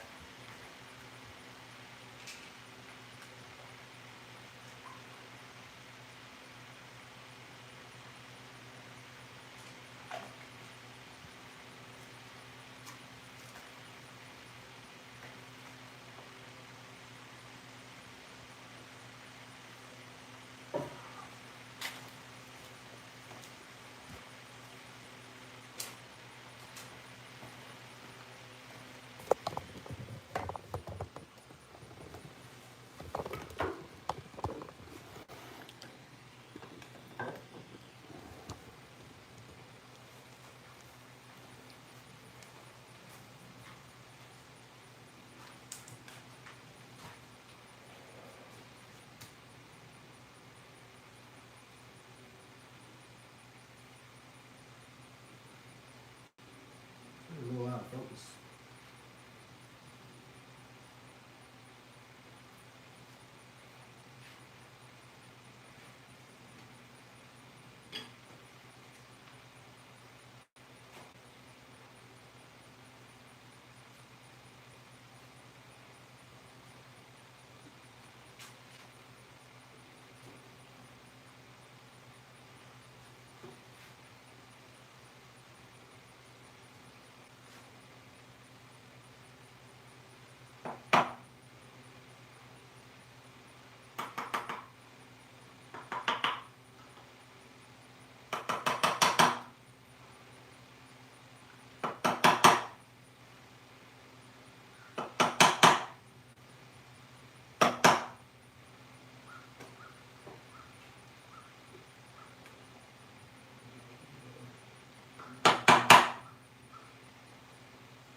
Slow down.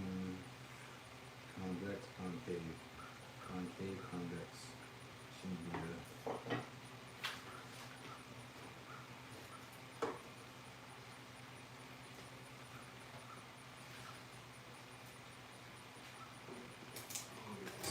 That wood right here. Let's see if I can go out from the other side. Hopefully y'all can see all of that now. It looks like I got a pretty good view. So let's continue.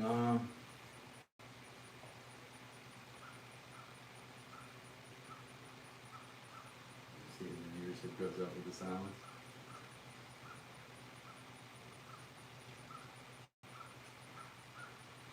Well, it does sometimes a little bit. I mean, it depends on angles, you know. Y'all see that? That's why people like these sort of chips.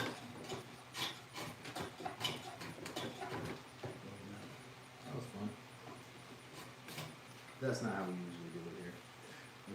Let's knock it down like this here. Let me get my large mouth.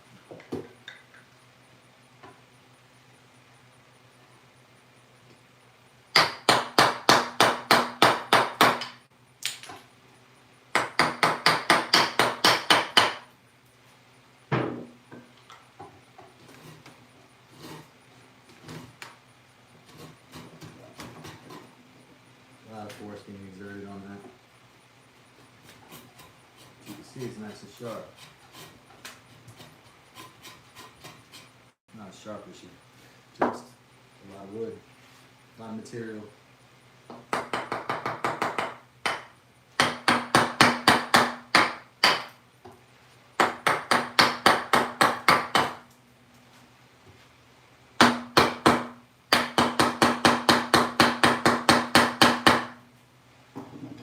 That's because I kept moving the chisel up and down. I think why I got that crush a little bit there.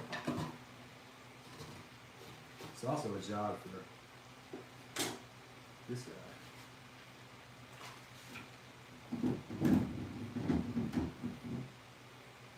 Oh, for an opportunity to take this bad boy out. I wonder how sharp she is.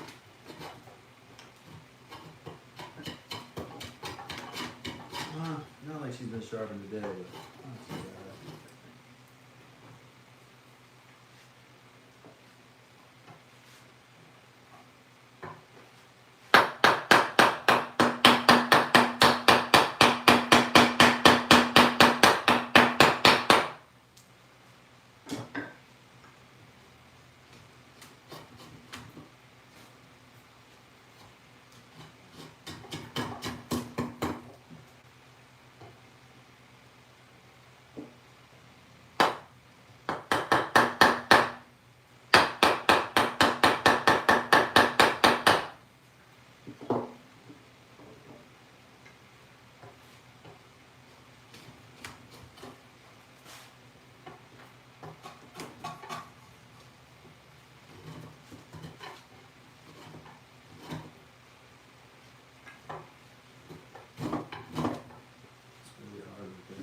Materials like once they're not.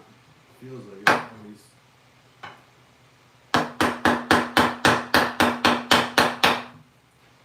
That has to do with how sharp this chisel is, to be honest. Which is not very. Let's put that guy back, sharpen that, polish that up. Back.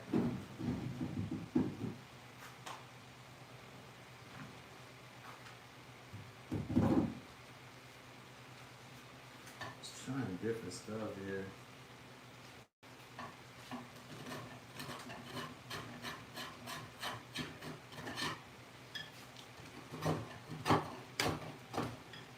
This like resin pocket down here.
Yesterday I noticed the viewers did not increase with silence. They were really good with me talking.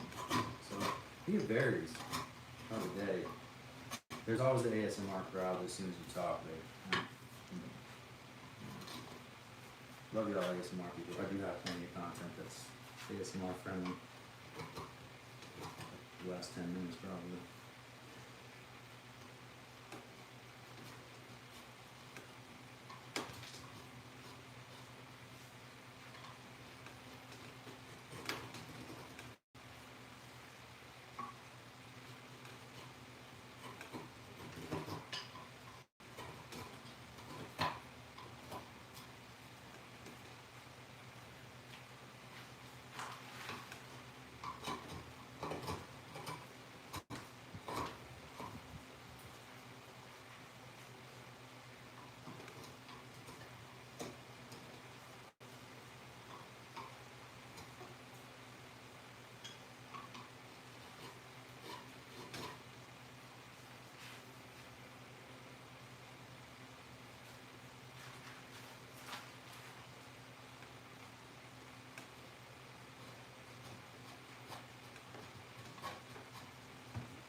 I'm not being silent on purpose though.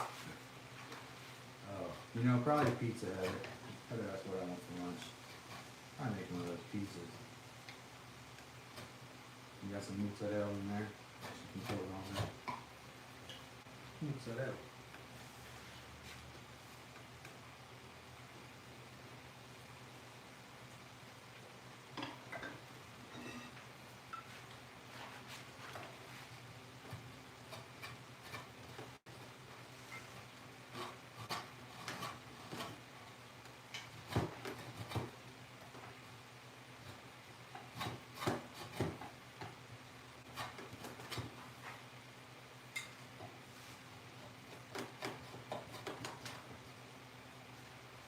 Spot I gave is really hard. About the wood right there. You got to do a lot of this.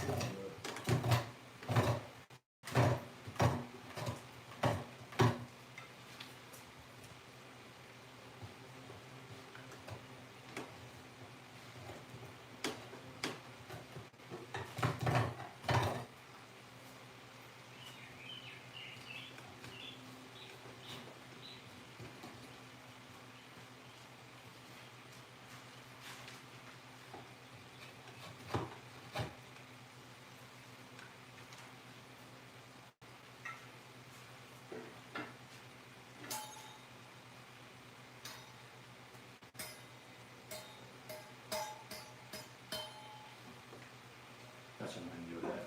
Oh, feel free to talk.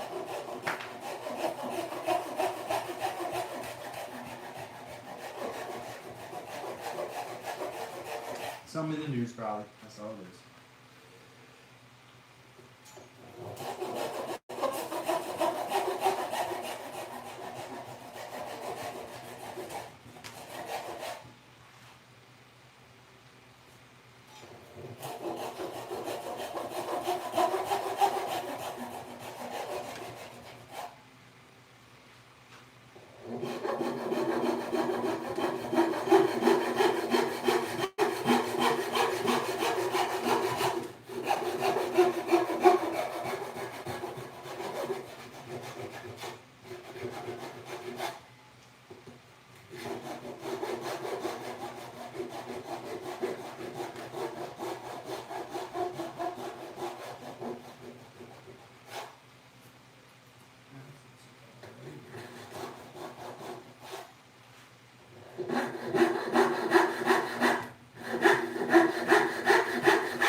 Pizza in the morning, pizza in the evening, pizza at supper time. Oh, isn't that the same thing as the evening?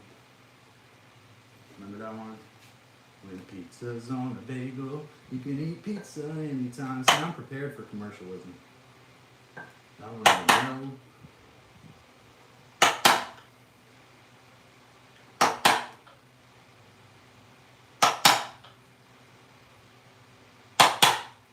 Woodworking in the morning, woodworking in the evening, woodwork at supper time. Oh, I dropped down to 19. It really didn't like that. Ooh, it's okay. Really didn't like this thing.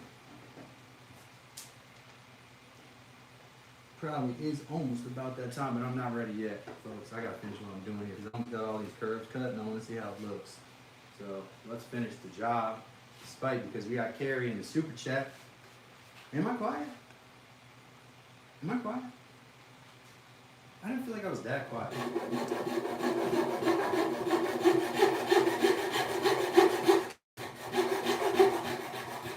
I didn't yell at anyone either, despite my nicotine withdrawal.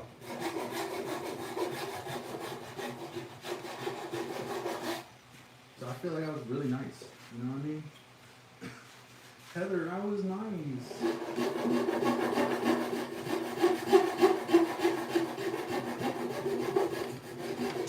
Heather has this theory that your time is up, you know, thing, but I've seen live streamers go for hours and hours and won't pick up views, so I don't necessarily believe what Heather says, but she may be right, you know. Oh yeah, and lunch question I did answer. Pizza is what I wanted.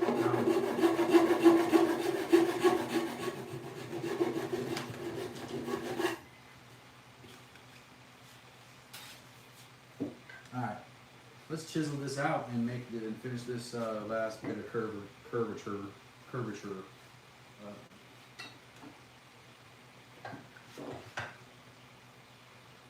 Oh, but stop cut, you know, gotta do that too, right?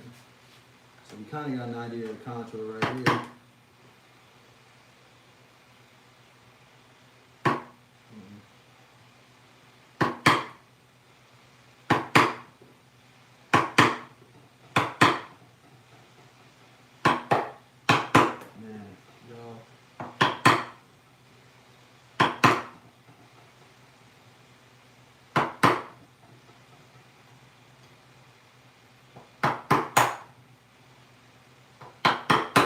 Happen. Actually, that's kind of ideal in this scenario.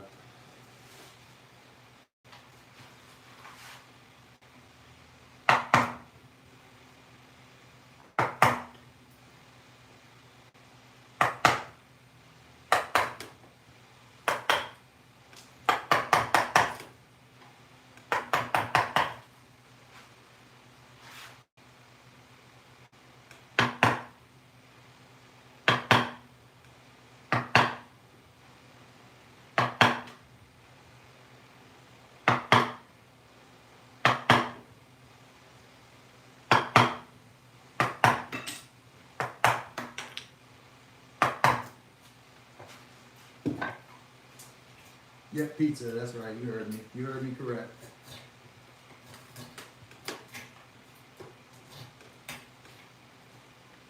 Ladies and gentlemen, look at that fine grain. See that fine grain in there? That those fine rings, that very slow growth. That's what makes this wood so strong. And it's like dealing with hardwood, to be honest. Love that, and it is a little more work, but it's strong. So.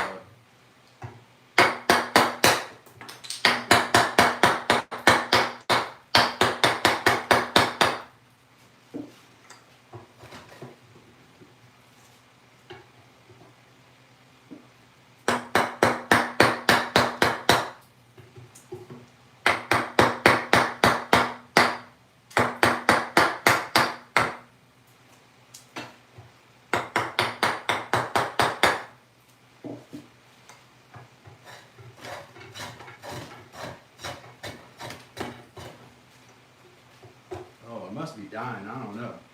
Because I don't get this done together. Have anybody? Oh, it's pretty low. Oh, maybe I'm underestimating stuff. So, yeah, let's cut this last curve. I was checking to see if I wasn't dying, because it did look pretty bad there.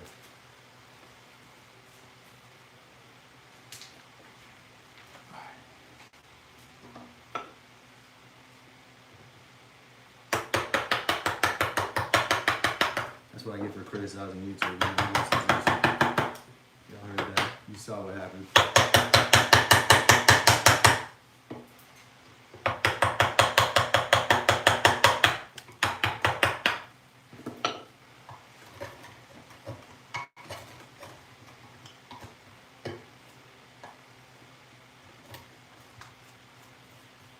Clean this up. Oh, it's kind of nice though that we didn't do the end curves, because I would have had a lot more. No, I surely didn't. Doesn't look good. Something's going on. I think it might actually be a YouTube end problem and not my views, but I don't want to overthink it either. Mike said something about that a minute ago. Let me flip to the next live stream. Yeah, because like Lions Fish Shop has 12 in there. Yeah. I just flipped the lines. Like, look, I'm in lines right now. Mine has 16 in it. Lions got 12. That's very abnormal for lines. Yeah, something's wrong with their server or something. Probably boot us off completely in a minute. So I love y'all if we get booted. Just want to tell y'all that. It happened yesterday and I didn't get back on in time. But this case, it would be YouTube's, and yesterday it was my fault. But yeah, like I flipped up to lines 12, video unavailable, 12, 16, 16, lines, and I both got 16. So I think it's YouTube. Mine keeps 300 in there.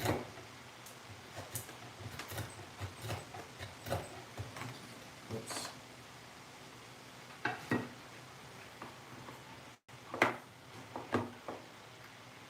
It is cool that lines is the next one after you swipe through mine.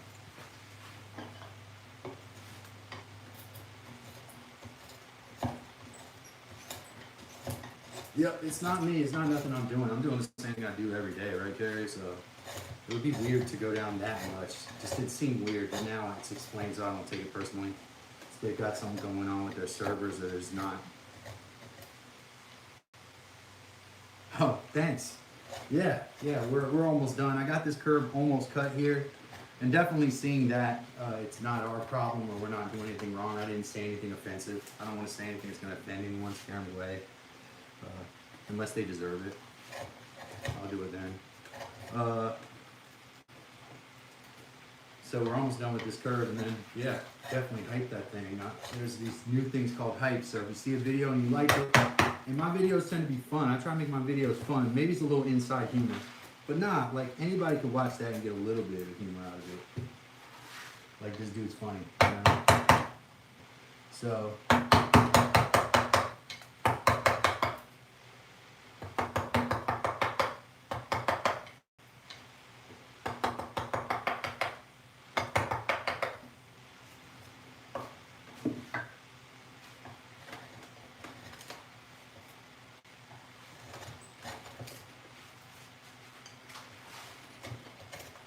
I wanted to drop in Lion's chat that the same thing was happening to me, but it goes against my rule of not bringing my live stream up while I'm in someone else's live stream. Like, I don't want to drop traffic away from anyone, especially when it's as rough as it is right now.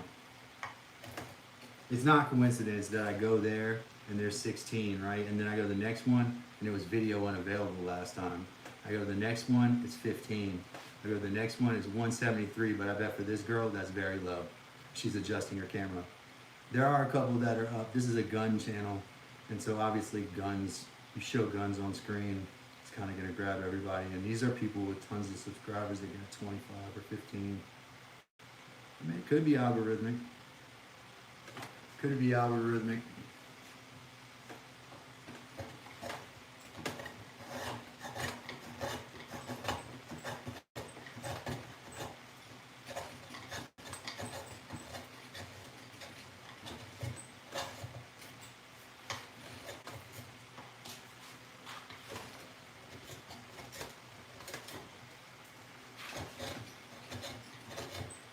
So this is resin right here. It almost looks like pitch pine. It's got a gray streak through it, but I think this is longleaf. It's just a spot. The resin would turn gray in these veins. You can see in there. That gray stuff right there. So there's some spots in here that are really hard, and there's some spots that are really resiny. This needs to come down just a little bit more on the top, and then for the shapes, I'll be done with it for today. And then this just gets filed, rounded over, sanded, and put in place. But these antique 2x4s are really awesome. So if there's anything that I wanted to show, is kind of show off these 2x4s and feature these, which I used to work with these a lot. I had the money to pay for them, source them a little bit, because I like to salvage wood. But now I just have what I have left.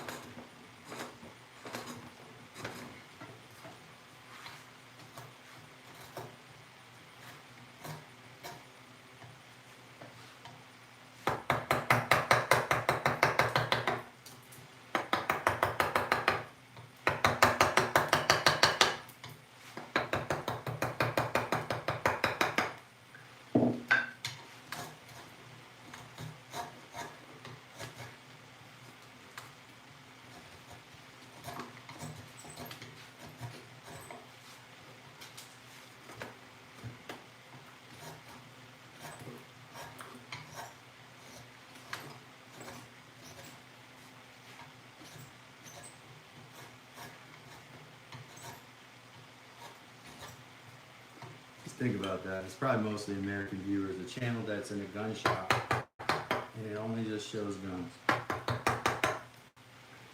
Obsession we have with a lethal weapon. I can understand. I'm kind of a gun guy myself. But to be watching it on a live stream, I mean, it's kind of crazy. I'm not trying to hate. It is. You get in where you fit in or whatever.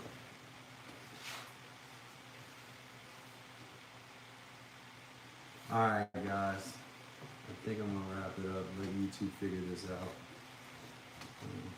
Pay to Caesar what is unto Caesar, right? Pay unto Caesar what is Caesar's. Is that what it is? Mike can correct me if he's still in here. Oh great, thank you. Carrie, we love you. Appreciate your super chat too. Big time with that. We're definitely in the, you know, not crying, but we do, this is what we do right now. So, appreciate that. Appreciate everybody being here. Hopefully YouTube gets it together. Mine's up to 20. Well, we're up to 22. That's not too bad. Yeah, nah. And then they covered it up and said it was to the media. They lied to the local media. That was one of the other things that made me leave. I knew it was a 9mm and that it was a. I mean, it was a Glock, man. It was, and there was a chambered round in it too. There's a chambered round, meaning he didn't have it. It wasn't. There was a magazine inserted, and then when the slide is pulled, there's a round chambered. It was a chambered round, so that gun was. I don't know if the Glocks have safeties. Sometimes, like Rugers and stuff don't. You know, some guns don't. So. He would have had enough to knock out a whole bunch of kids and teachers, and had a pencil slid through the trigger guard on that thing in his backpack. It could have discharged rounds in the classroom in random directions. And they passed it off as yeah, the targeted kid was in my class. The kid he wanted to shoot was in my class. Luckily, someone told on him, man. You know something? Say something. In that case, he saved some lives. But the kid was, yeah, had a pencil slid between the trigger guard of that gun, and it could have knocked out. And Miss Wells, who was in the classroom when it was found, she passed away there shortly after of a heart attack. I mean, all this stuff is telling me it's time to go. All these signs are telling me it's time to go.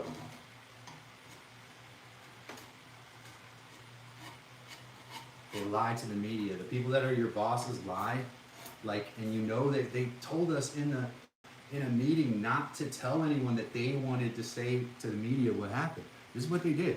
They told us to not say anything because they wanted to deliver and trust us, we will tell the truth. And they went on the media and they told a lie.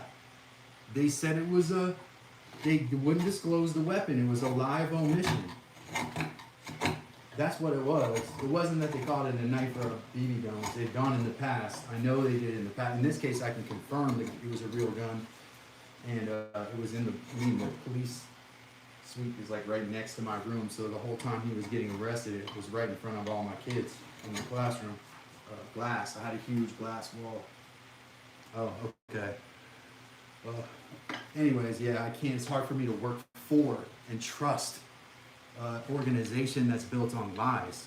And so part of when I told my folks about that, it was another piece of them understanding why I would want to leave that type of situation. And to be honest with you, it's not different in other places. The schools are run the same way.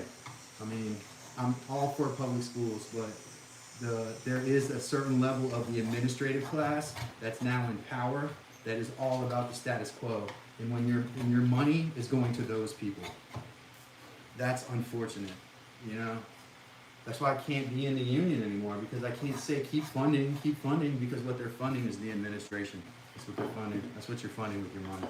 You're funding a whole bunch of top-heavy administration who haven't taught a kid in years and years, don't have a clue what it takes.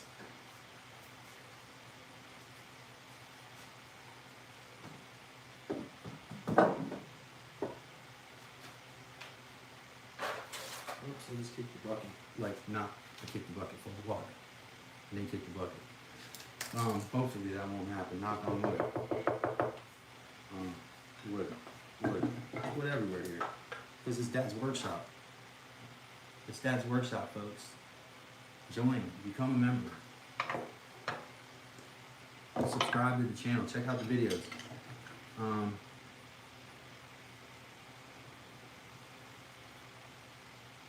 Love y'all. Thank you for being here. It's time for me to go for today. I'll be back tomorrow, and then there's going to be a little couple days where I'm going to be with my sons. My son's birthday's coming up, so we're going to spend some time together. But Dad's workshop is not going anywhere. We're going to keep being consistent and let YouTube sort out YouTube's problems. It looks like a YouTube problem. Love y'all. Do the next right thing. Check out the other videos, join, become a member, hype a video, drop a super thanks, which is a way you can drop donations on videos if you're a person of means, and have a great day. Take care.